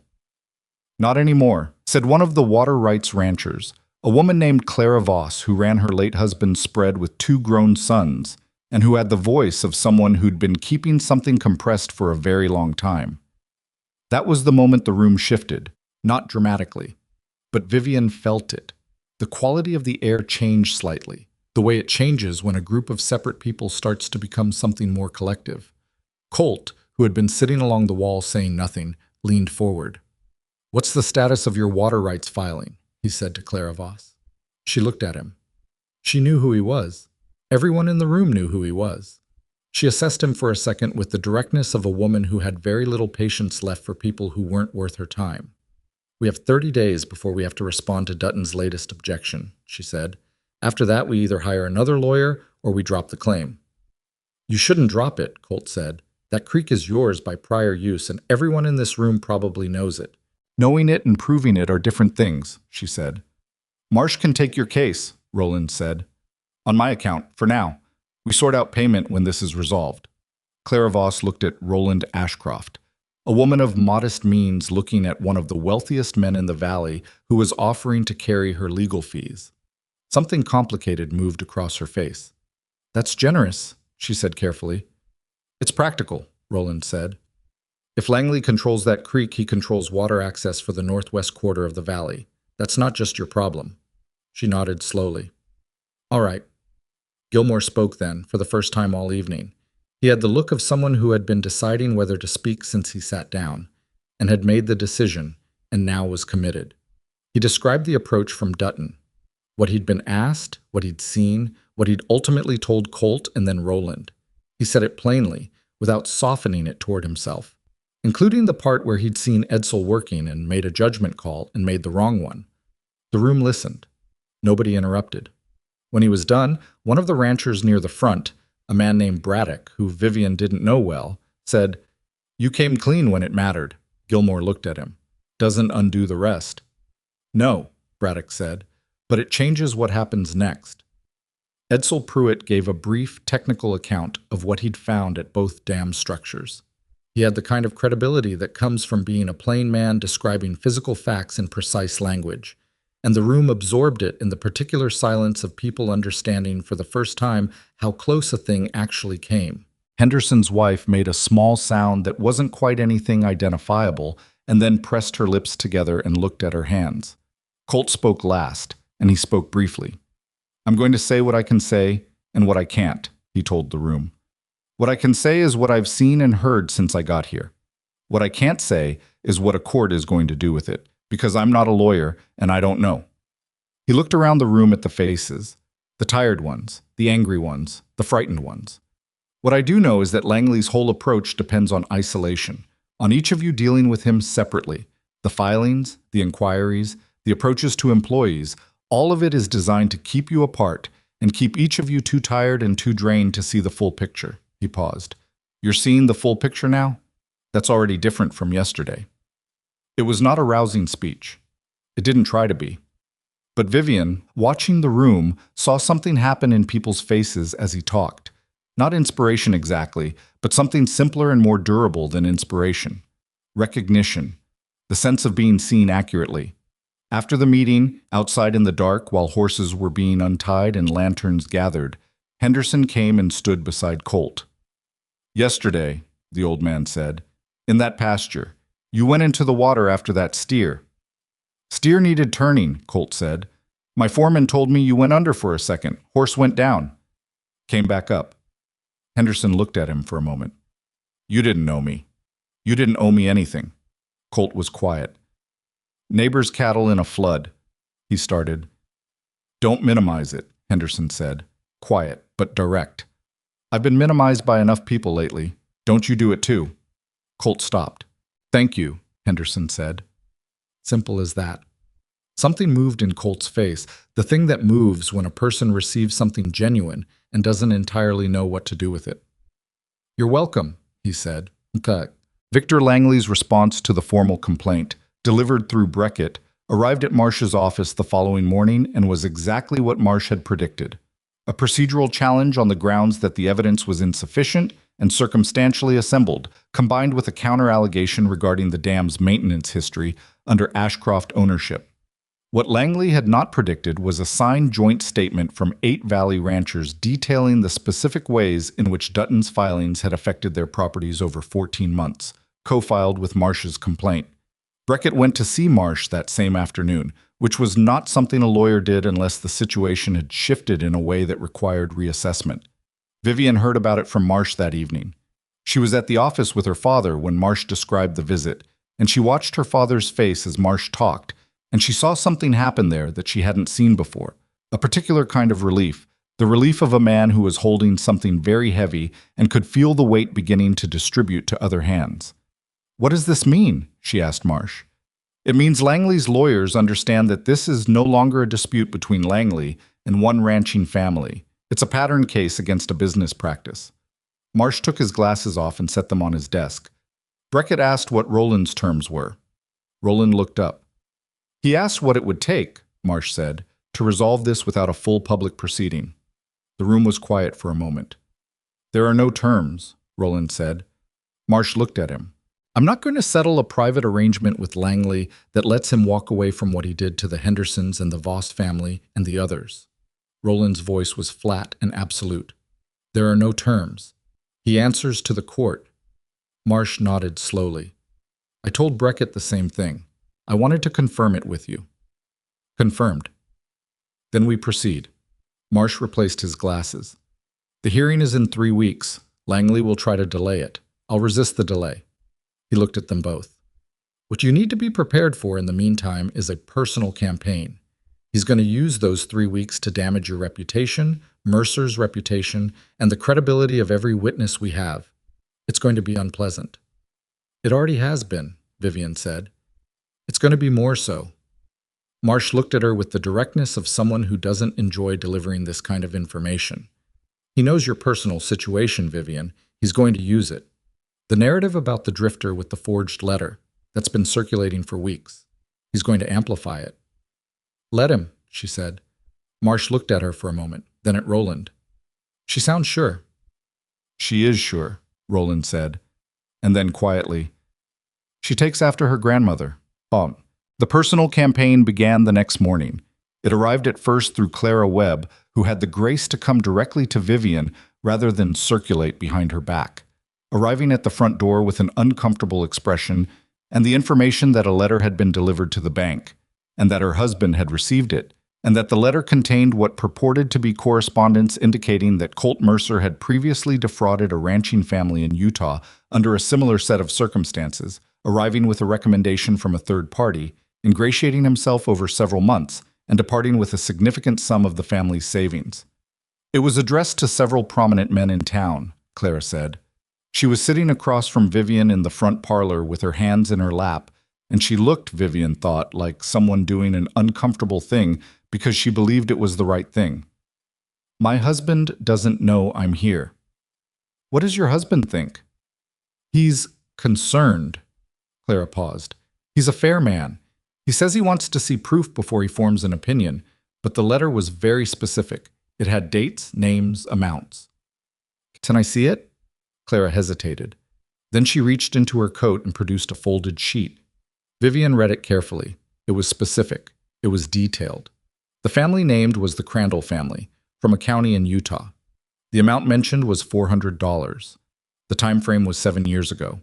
She folded it and handed it back. "Thank you for bringing this to me directly." "Is it true?" Clara asked. Bluntly, and Vivian respected her for it. "I don't know yet," Vivian said honestly, "but I intend to find out." She went and found Colt immediately. "I was in the paddock working a young horse. An activity he'd been asked to do by the temporary foreman Roland had put in charge after Lyle's departure, which meant he was legitimately occupied, and also meant that whoever had asked him to do it had no idea what was in Clara Webb's letter. She called him over, handed it to him over the fence rail. He read it. His face was very still while he read it. When he looked up, she was watching him. "The Crandall family," she said. "I worked for them. he said. 7 years ago. In Utah. The paddock. The young horse moving restlessly in the background. The morning. And, she said. He held the letter for a moment. I worked there 8 months. The old man, Crandall Sr., he accused me of taking money from the house safe. $40, not $400. He looked at her steadily. I didn't take it. I don't know who did. I left when it became clear he decided it was me, and nothing I said was going to change that. You have no documentation of that. No. You can't document not doing something.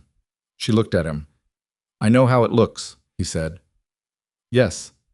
She didn't soften it. There was no point. Langley made this up, or he found it and doubled the amount and added detail. And either way, it's going to circulate, and people are going to look at you differently for a while, regardless of the truth. I know. Does that... She stopped, looking for the right question. Does it make you want to leave? He looked at her directly. No. Why not? Something moved in his face, quiet and considered and completely without performance. Because leaving when it gets hard is exactly what a man who had something to hide would do, he said. And I've got nothing to hide. He handed the letter back. What I've got is a story that looks bad and a truth that's going to be harder to prove than the story. That's an uncomfortable position. It's not a reason to run. She took the letter, held it. I believe you, she said.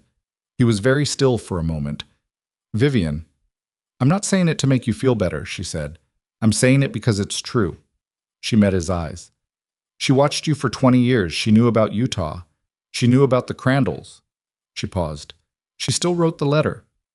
Something went through his expression then. Something she couldn't quite name. Something that was deeper than relief and quieter than gratitude and more complicated than either. He turned and went back to the horse. Marsh's investigator, a methodical man named Tate, who operated out of the city and had the thoroughly unassuming appearance of someone professionally invested in being underestimated, found the truth about the Crandall letter in 4 days. What Tate found was this. The theft at the Crandall property 7 years ago had been subsequently traced to a nephew of Crandall's who had been dismissed from the family's employment 2 years after Colt left. The family had not advertised this resolution. The old man Crandall had died without publicly clearing the name of the hand he'd accused, because clearing the name would have required acknowledging the mistake, and old Crandall had not been constituted for that kind of acknowledgement. What Tate also found, and this was the piece that mattered most, was that Dutton, Langley's agent, had accessed the original county records of the Crandall complaint against Colt through a connection in the Utah Territorial Records Office. He had the original complaint, he had altered the amount and added fabricated details, and had it printed on what appeared to be correspondence paper from a fictional legal office. The fabrication was good. It was not good enough. Marsh added it to the case file with the particular satisfaction of a lawyer watching an opponent overplay their hand. When Roland heard, he was quiet for a long moment. Then he said something Vivian had not heard him say in this entire situation. He said Colt's name. Not Mercer, not the man, not the circumlocutions he'd been using. He said Colt, the way you say someone's name when they've shifted from a problem to be assessed into a person, to be considered. He needs to hear this from someone, Roland said, before it goes into the legal record and he finds out formally. Vivian said, I'll tell him. Her father looked at her. He had the expression of a man standing at the point he's been moving toward for some weeks and has only just recognized. Vivian, he said, stopped. Dad. He rubbed his jaw. Your grandmother. He tried again. She was right about him. I think I knew that already, but He shook his head. I was looking at what he didn't have. I wasn't looking at what he was. I know. The letter. She wrote it 20 years ago and she was still right. He shook his head again, slowly. That kind of clarity. She loved us both, Vivian said. You and me. And she knew us both well enough to know that we both needed to find our own way to see it. Roland looked at his daughter for a moment. Really looked, the way parents sometimes do when they realize the person in front of them has become someone they need to take entirely seriously. Go tell him, he said. She found him at the east fence again, the fence he'd fixed on his second day. He was not working on it. He was just leaning against the post, looking out at the pasture, the way he'd stood the first evening she'd found him there, except that the light was different now. late afternoon instead of early evening, and they were both different from the people they'd been when he'd told her about her grandmother's letter, and the reason she'd waited until she was gone to send it. She told him what Tate had found: the nephew, the old man, the original complaint, and how Dutton had altered it. He listened with his forearms on the fence rail and his eyes on the pasture, and when she finished, he didn't say anything for a while. The old man knew, he finally said, when the nephew was found out. He knew, and he didn't. He stopped. No, she said. He didn't. I spent 2 years thinking about that, not constantly, but it was there. He looked at the fence rail. Being accused of something you didn't do and having no way to prove it, that's the kind of thing that either makes you bitter or makes you decide that the only thing you can actually control is what you do next. Which did it make you? He was quiet. Mostly the second one, with occasional visits to the first. She stood beside him at the fence. The pasture was very green in the late light, the grass still lush from the recent rains. Marsh is going to win this, she said. Not easily, not fast, but the case is real, and Langley built it on things that can be proven, which is his critical mistake. Arrogance, Colt said. He's been doing it so long with no consequences that he stopped imagining consequences. Yes, that's the most dangerous thing a person can stop imagining. She looked at him.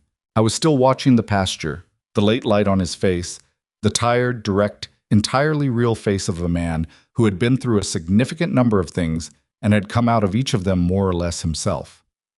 My grandmother's letter, she said, the one she sent you 6 months before she died. What exactly did she say? He reached inside his coat. For a moment she thought he was going to produce the letter itself, the old yellowed one her father had read in the study on the first day. But what he produced instead was something smaller, a single folded page, more recent, the paper not yet yellowed. It's her last letter, he said, the 6-month one. He held it for a moment, then he held it out. She took it. She read it. Her grandmother's handwriting, forward-leaning and pressing hard into the paper, the same hand as the letter she'd read the night of the funeral. Colt, it said. I'm dying. We both know it, so there's no point in pretending. I'm writing to tell you 2 things. The first is that I'm asking you to come to Silver Ridge when I'm gone. Not demanding, asking. You've earned the right to say no, and I've always known that. The second thing is this. My granddaughter is the best person I have ever known. She is also stubborn and careful, and she has been surrounded her whole life by people who want something from her, and this has made her excellent at seeing through people and very slow to trust. If she seems closed, it's protection, not coldness. She will take time. She doesn't need a man who will save her. She doesn't need rescuing. What she needs, and I don't think she knows she needs it yet, is a man who will simply be exactly what he is, without trying to be anything else, and let her see that plainly. You've been doing that for 20 years without knowing it was preparation. Now you know. Whatever happens, whether she sends you away the first day or whether something else entirely happens, I want you to know that I have been proud to know you since you were 14 years old digging post holes in the rain. Come and meet her. The rest is up to both of you. E. Ashcroft. Vivian folded the letter along its original creases. She held it for a moment. She didn't trust her voice immediately. She waited until she did. She called you by your first name, she finally said.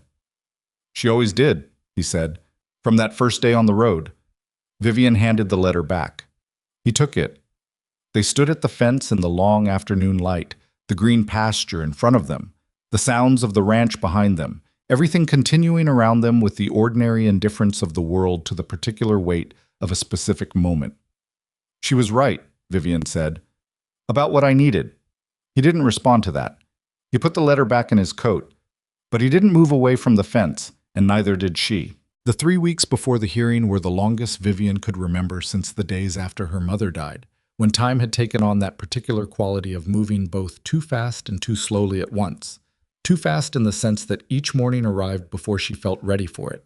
Too slowly in the sense that each evening left her exhausted from waiting. Langley's campaign continued, as Marsh had promised it would.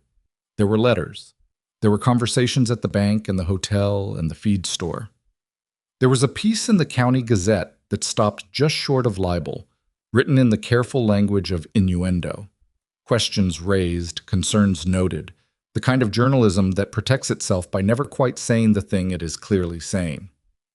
Clara Webb's husband, to his credit, came personally to Roland to say that he'd read the Gazette piece and found it beneath contempt, which was more than Vivian had expected from him. Bert Calloway at the feed store put a copy of it in his stove, which several people witnessed, and which did more for morale in the valley than any formal statement could have. Colt read the Gazette piece once and did not read it again. He put it down with the same expression he put down most things that required a response he wasn't going to give, a brief considered stillness and then a return to whatever he'd been doing before. What he'd been doing before was helping Tom Morrison repair his south barn roof, which had nothing to do with the legal case and everything to do with the fact that Morrison had offered his property for the ranchers' meeting, and Colt had noticed the barn roof when he was there and had gone back the next day with tools. Morrison told Roland about it. Roland told Vivian. Vivian didn't say anything because there was nothing to say that wasn't already obvious. Danny, the 19-year-old hand who'd helped Colt with the calf in the drainage ditch, asked Pete Harlow one afternoon whether Colt was going to stay after everything was settled. Pete said he didn't know. Danny said he hoped so. Pete said he did too, in the voice of someone who hadn't planned to say that and had said it anyway because it was true. None of this reached Colt directly, but some of it reached Vivian, and she carried it the way she carried her grandmother's letters, close and privately, and with the awareness that these were things that mattered. The hearing was held in the county courthouse on a Tuesday morning in late summer, in a room that smelled of wood polish and old paper and the particular institutional gravity of a space where consequential things regularly occurred. Marsh had prepared everything that could be prepared. Edsel Pruitt was there, in his good coat, carrying his signed statement and the dry, precise certainty of a man who knows what he knows. Gilmore was there, looking like a man who had made peace with the discomfort of doing the right thing too late, and had decided that doing it late was still doing it. Clara Voss and her two sons sat in the second row, and behind them the Hendersons and Braddock and the other ranchers from Morrison's meeting, all of them present, which was itself a statement that did not require words. Victor Langley arrived with Breckett and two associates and the studied composure of a man who had been in adversarial rooms before and considered composure a form of dominance. He did not look at Colt when he came in. He looked at the bench, at Marsh, at Roland, the people he'd assessed as the real opposition. The deliberate exclusion of Colt from his gaze was its own kind of acknowledgement. Breckett opened with the procedural challenge, as expected. He was smooth, precise, and entirely unpersuasive to anyone who had read the filing, which the judge, a woman named Alderman, who had held the circuit court for 9 years and had seen a number of things, clearly had. Judge Alderman listened to the procedural argument with the expression of someone who is being told something they already know to be insufficient, and when Breckett finished, she said, in a voice that was perfectly polite and entirely final, that the complaint was properly filed and the matter would proceed on its merits. Breckett shifted to the merits without visible reaction. He was too professional for visible reactions, which made him effective and also, in that room on that morning, somewhat cold in a way that the room noticed. Edsel testified. He described what he'd found at both dam structures in the plain, specific language of a man describing physical facts, the packed drainage channels, the moisture pattern in the south wall, the way the failure at the east basin was consistent with deliberate interference rather than natural settling. Breckett cross-examined him with technical precision, and Edsel answered with the unhurried confidence of a man who had been examining stone and earth for 40 years and had no doubt at all about what he'd seen. Gilmore testified. He was not a natural witness. He was uncomfortable, his voice slightly unsteady at first, and there was a moment during Breckett's cross when he hesitated on a question about the timing of his conversation with Dutton, and the hesitation cost him something. But he held to the core of what he'd said, and the core was specific and consistent, and it matched the other evidence in ways that could not have been coordinated if it wasn't true. Tate, Marsh's investigator, presented the documentation regarding the falsified Crandall letter, the original Utah territorial records, the evidence of Dutton's access, the physical comparison between the original complaint and the fabricated version that had been distributed in Silver Ridge. He laid it out without drama, which was more damning than drama would have been. The courtroom was very quiet during that portion. Judge Alderman looked at the documents for a long time. Then she looked at Breckett. Then she looked at the space in the room where Dutton was not. because Dutton had been in the county recorder's office that morning, not filing anything, but having a conversation with Gerald about the nature of the records that had been accessed, and the conversation had gone in a direction that suggested Dutton had made a calculation about the probable outcome of the hearing and acted accordingly. "Where is Mr. Dutton?" Judge Alderman said. Breckett said he had not been able to reach his client's associate that morning. The judge made a note. Rowland testified briefly, factual, controlled, describing the timeline of events from the letter's arrival through the dam discovery through the Henderson flooding. He was not comfortable on a witness stand, but he was credible in the way that a man is credible when he is describing things that actually happened. And there is a quality to that kind of testimony that Breckett's cross-examination could probe but could not fundamentally shake. Then Marsh called Colt. He walked to the witness stand without hurrying. He sat down. He looked at the room, not defiantly, not nervously, just the way a man looks at a room when he's deciding how to be in it, and has settled on being exactly what he is. Marsh led him through it chronologically. The letter from the grandmother, the walk to Silver Ridge, the bunkhouse, the fence latch, the conversation with Gilmore, the night on the reservoir trail, the Henderson flooding, the riderless horse going down in the water. He answered every question directly and without elaboration. He did not perform humility or perform confidence. He simply said what had happened, in the order it had happened, with the minimal language of a man who considers accuracy more important than impression. When Marsh asked him why he'd gone into the water at the Henderson pasture, knowing the horse might go down, knowing his injured shoulder made the crossing more dangerous, he paused for a moment. 70 head of cattle in a rising flood, he said. Neighbor needed help. Marsh waited, as if expecting more. That's it, Colt said. Breckett's cross-examination began with the Crandall letter, which everyone in the room had expected. He took Colt through the Utah history carefully. The accusation, the departure, the years between then and now. And you have no documentation to support your claim that you did not take the money from the Crandall property, Breckett said. No.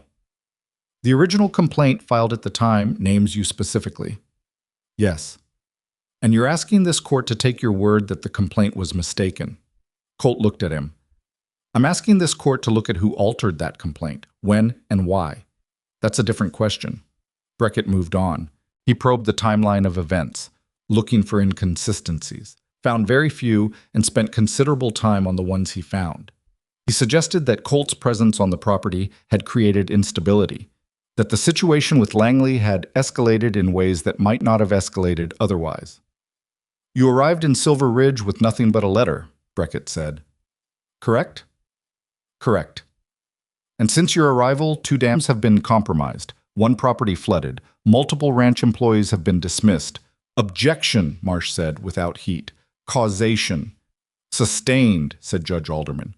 Breckett tried another angle. He asked about the grandmother's letter, whether Colt had any way to prove he had not known its contents in advance, had not communicated with the grandmother in recent years in ways that might constitute coordination.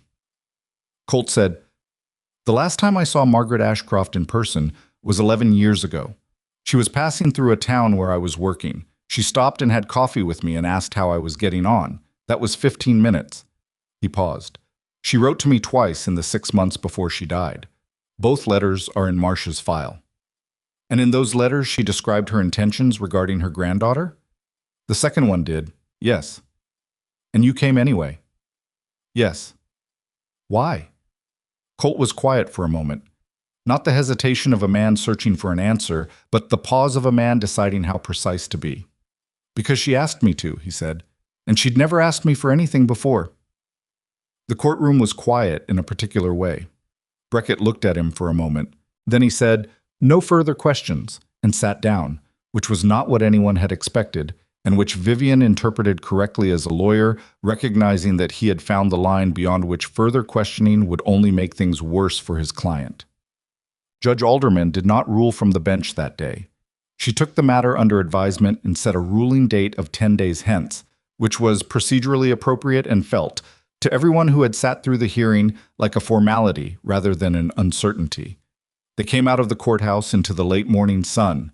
Marsh's group, the Valley Ranchers, Rowland and Vivian and Colt, and stood on the courthouse steps in the way people stand when they've been inside doing something difficult, and the ordinary world outside has continued without them. Victor Langley came out behind them. He stopped on the top step. He looked at the assembled group for a moment. The ranchers, the Hendersons, Vivian and Roland and Colt standing together. Something moved across his face. Not defeat exactly.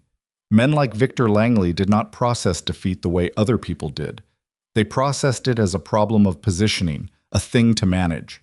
But there was a moment, one brief moment, where Vivian thought she saw underneath the management, saw the actual man who had spent years building something methodical and patient and intricate, and was watching it come apart, and knew it, and had to stand in front of people who knew he knew it. Then it was gone. He walked down the steps and got into his carriage and drove away. Beckett followed a minute later without looking at anyone. Henderson, standing beside his wife on the courthouse steps, said nothing for a moment. Then he said, "Huh." It was the most compressed version of a complex feeling Vivian had ever heard, and it was perfect. The judge's ruling came in 9 days, not 10. It was thorough, specific, and unambiguous. Langley and Dutton were found liable for deliberate interference with the Ashcroft Dam infrastructure, fraudulent objection filings against the North Creek water rights claim, and conduct constituting a systematic pattern of malicious interference with the property rights of multiple valley landowners. The ruling required full restitution to affected parties, including the Henderson property's flood damage. The North Creek water rights claim was to proceed without further interference. Dutton, who had not reappeared after the day of the hearing, was the subject of a separate warrant. Victor Langley's Denver investors, who had been very quiet since the hearing, were no longer present in Silver Ridge. Their venture with Langley dissolved without public announcement, which was the business equivalent of leaving a sinking vessel with minimal ceremony. Langley himself remained in Silver Ridge for another 2 weeks, during which time he conducted himself with the careful dignity of a man who has not yet accepted the full weight of what has happened, but is too controlled to show it. Then he left. The hotel room was vacated on a Thursday morning. Nobody in town made much of it, which was its own kind of verdict. Marsh sent Roland a note that said simply, "The valley is clear. Let's have a proper dinner sometime soon." Roland put the note in his desk drawer and sat in his study for a while looking at nothing, which was what he did when he was feeling something he hadn't yet organized into words. 2 weeks after the ruling, Vivian went to her grandmother's grave. It was in the small plot on the east ridge of the Ashcroft property, which was where the family had buried their own for 3 generations. A practical, private place with a good view of the valley below and a stand of old pines at the back that provided shade in the afternoon. She went alone, in the late morning, and she sat in the grass beside the headstone for a while without saying anything. The valley was visible below, the green fields, the ribbon of the North Creek, the Henderson place in its southwest corner, Morrison spread further north. She had her grandmother's last letter with her, not the one written to Colt, but the one written to her, the night of the funeral. She'd read it many times. She knew it the way you know something you've returned to repeatedly, finding different things in it each time depending on what you carried to it. She read it again now. She watched him for 20 years, her grandmother had written. And sitting on the ridge with the valley below her and the pines moving in the morning wind, Vivian thought about what it meant to watch something for 20 years. Not to monitor it, not to manage it, but to simply pay attention, steadily, without agenda, letting what was true become visible at its own pace. Her grandmother had known something that was harder to know than it sounded. She had known that character is not an event. It is not a crisis met well or a brave decision made in a visible moment. It is the accumulation of small choices made when no one is watching and nothing particular is at stake. A boy digging post holes for a widow who couldn't pay him. A man fixing a fence latch because a gate needed doing. A person going into cold water, not because it was heroic, but because the cattle needed turning. It's the easiest thing in the world to be impressive at the right moment. It's the hardest thing in the world to be consistently, quietly, decent across 20 years of moments nobody is paying attention to. She sat there for a long time. The morning moved around her. The pines moved. "You were right," she said out loud to the headstone, "about all of it." The wind moved through the grass. That was the only answer, and it was enough. She found Colt where she increasingly found him, working.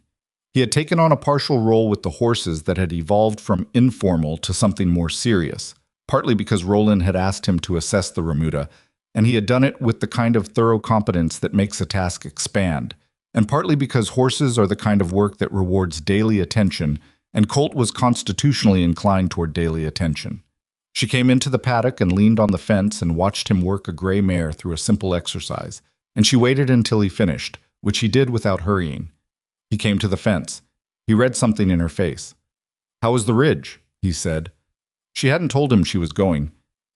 "Fine," she said. "I talked to her." "Did she answer?" "The wind did. I'm choosing to count it." He almost smiled. It was the version of a smile that lived mostly in his eyes and required knowing him to recognize, but she'd gotten better at that over the past weeks. She put her hands on the fence rail. "I want to ask you something." "All right. And I want you to answer me straight, without trying to protect me from it." He looked at her directly. "Okay. What do you actually want?" she said. "Not what you came here to do, not what my grandmother asked. What do you want now, having been here 2 months and having been through everything we've been through? What do you want your life to look like?" He was quiet for a moment. Not the kind of quiet that is searching for an answer, the kind that is deciding whether to say the answer clearly. "I want this," he said. "This valley, this work, the kind of place where you can see what your effort does, where you put a fence right and the fence holds, where you take care of the animals and the animals are worth taking care of." He paused. "I've been moving my whole life, not because I wanted to, because there wasn't anywhere I was supposed to stay." He looked at the gray mare standing patient in the paddock.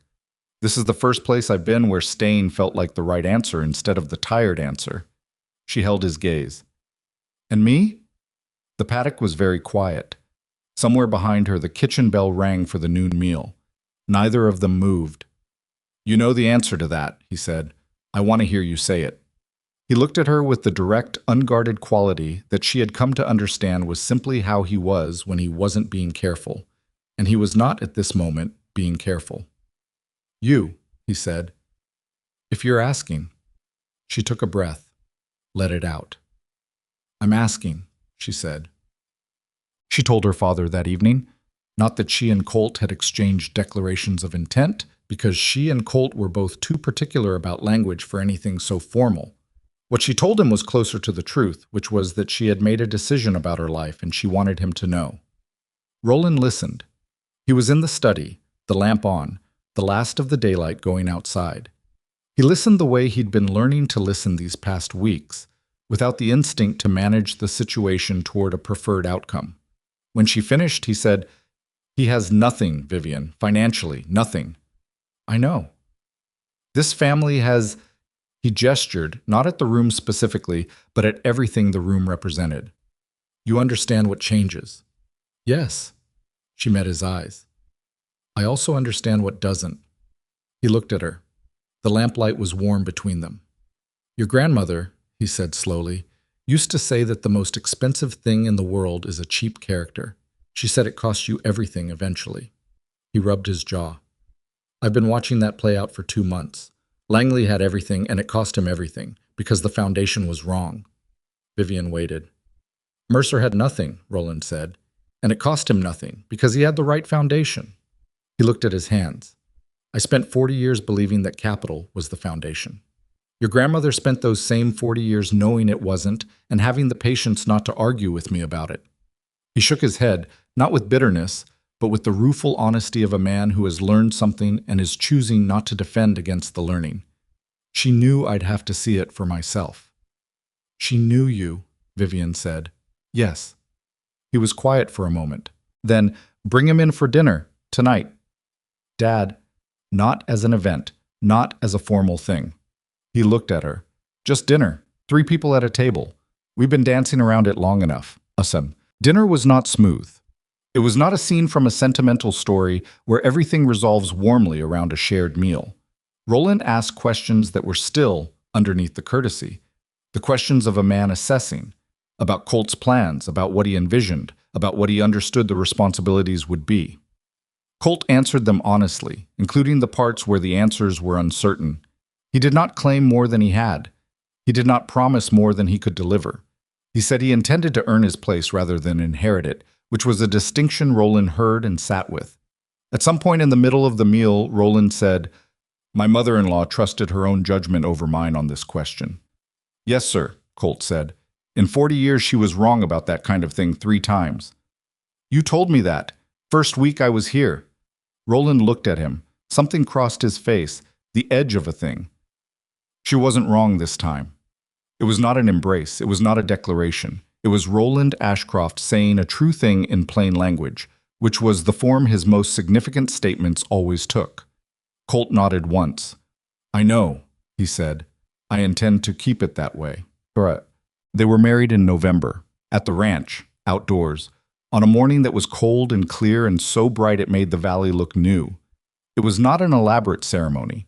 Vivian had not wanted elaborate, and Colt would have been. They were married in November, at the ranch, outdoors, on a morning that was cold and clear and so bright it made the valley look new.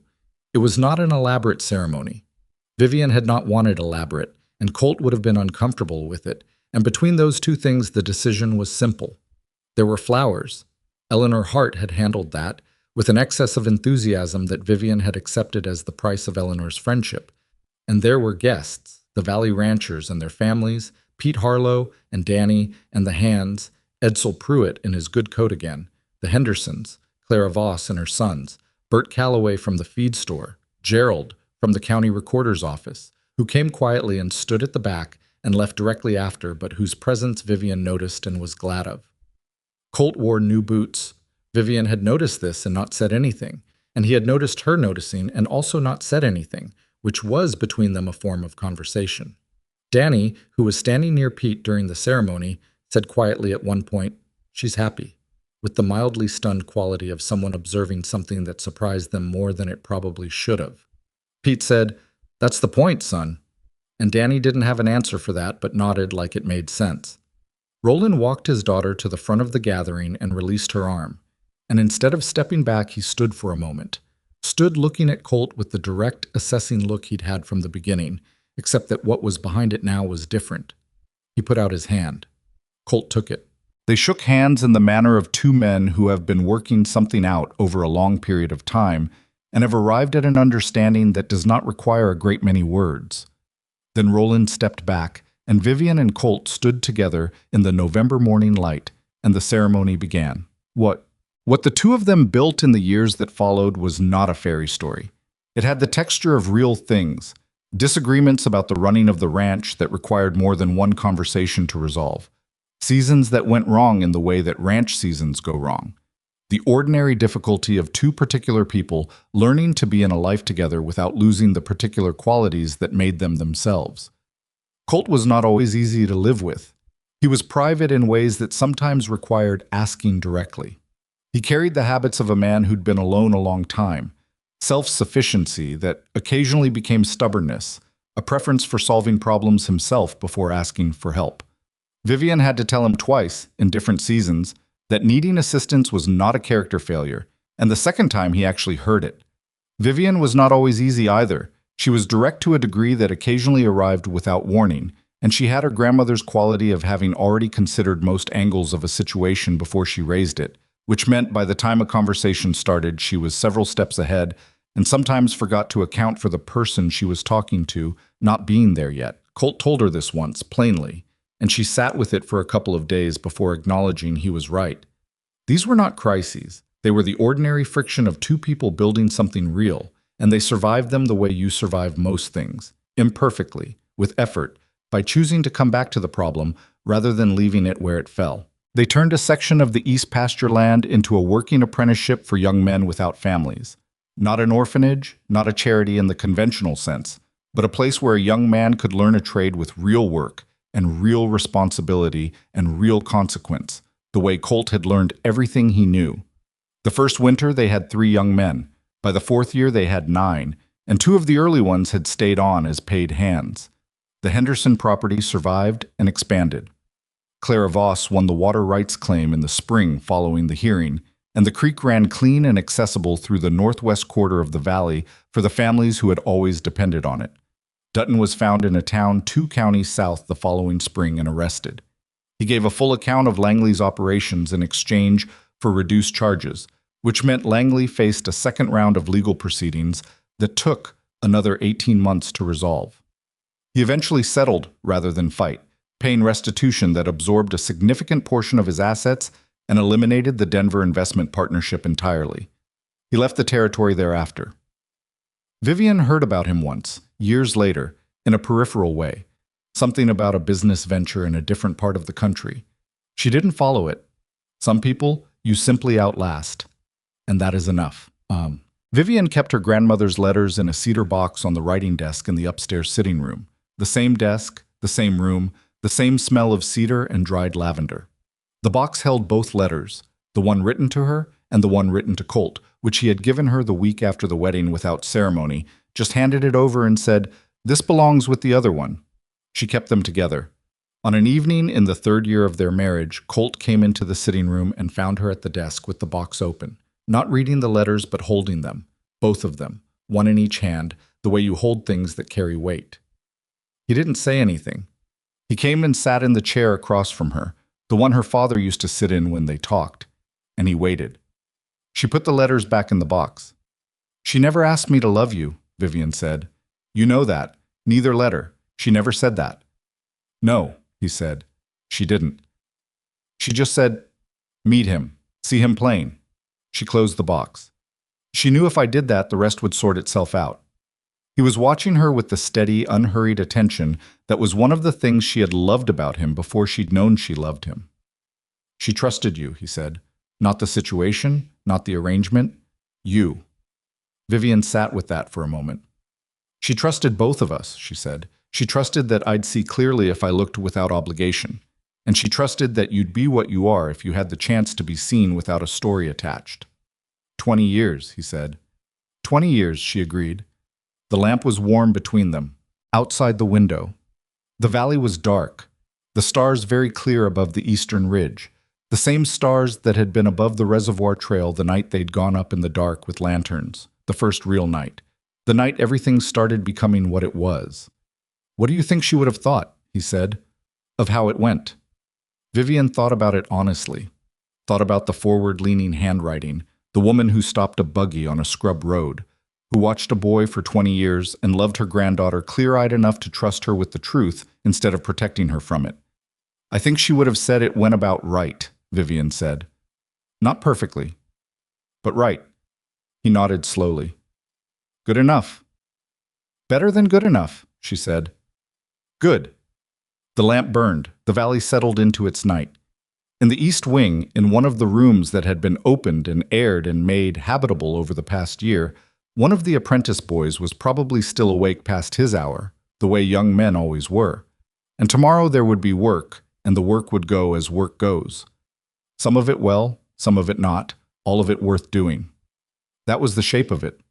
Not a story that ended so much as a story that became a life, which is what stories are supposed to do when they're true. Not end cleanly, but open into something larger and less certain and altogether more worth having. Vivian Ashcroft, who was now Vivian Mercer but kept both names because she was her grandmother's granddaughter and her father's daughter. And those things did not stop being true simply because something new became true alongside them, closed the cedar box and left her grandmother's letters where they lived. In the morning, she would be up before light. There was always something that needed doing. She was no longer surprised that this fact felt less like burden and more like the particular satisfaction of a life that had weight to it. She had learned that from a man who had known it since he was 14 years old, alone in the world, digging post holes in rain-soaked ground for a widow who could not pay him. Some people know the value of a thing before they can explain why it's valuable. They just keep doing it, faithfully and without recognition, until the world catches up. Her grandmother had been the first to catch up. It had taken Vivian a little longer. Roland had taken longer still. But they had all arrived eventually at the same place. And in the end, that was the truest thing she could say about any of it. Not that it was perfect, not that it was easy, not that it unfolded the way stories are supposed to unfold in the telling. Only that they had arrived, and that arriving had been worth everything the road had cost.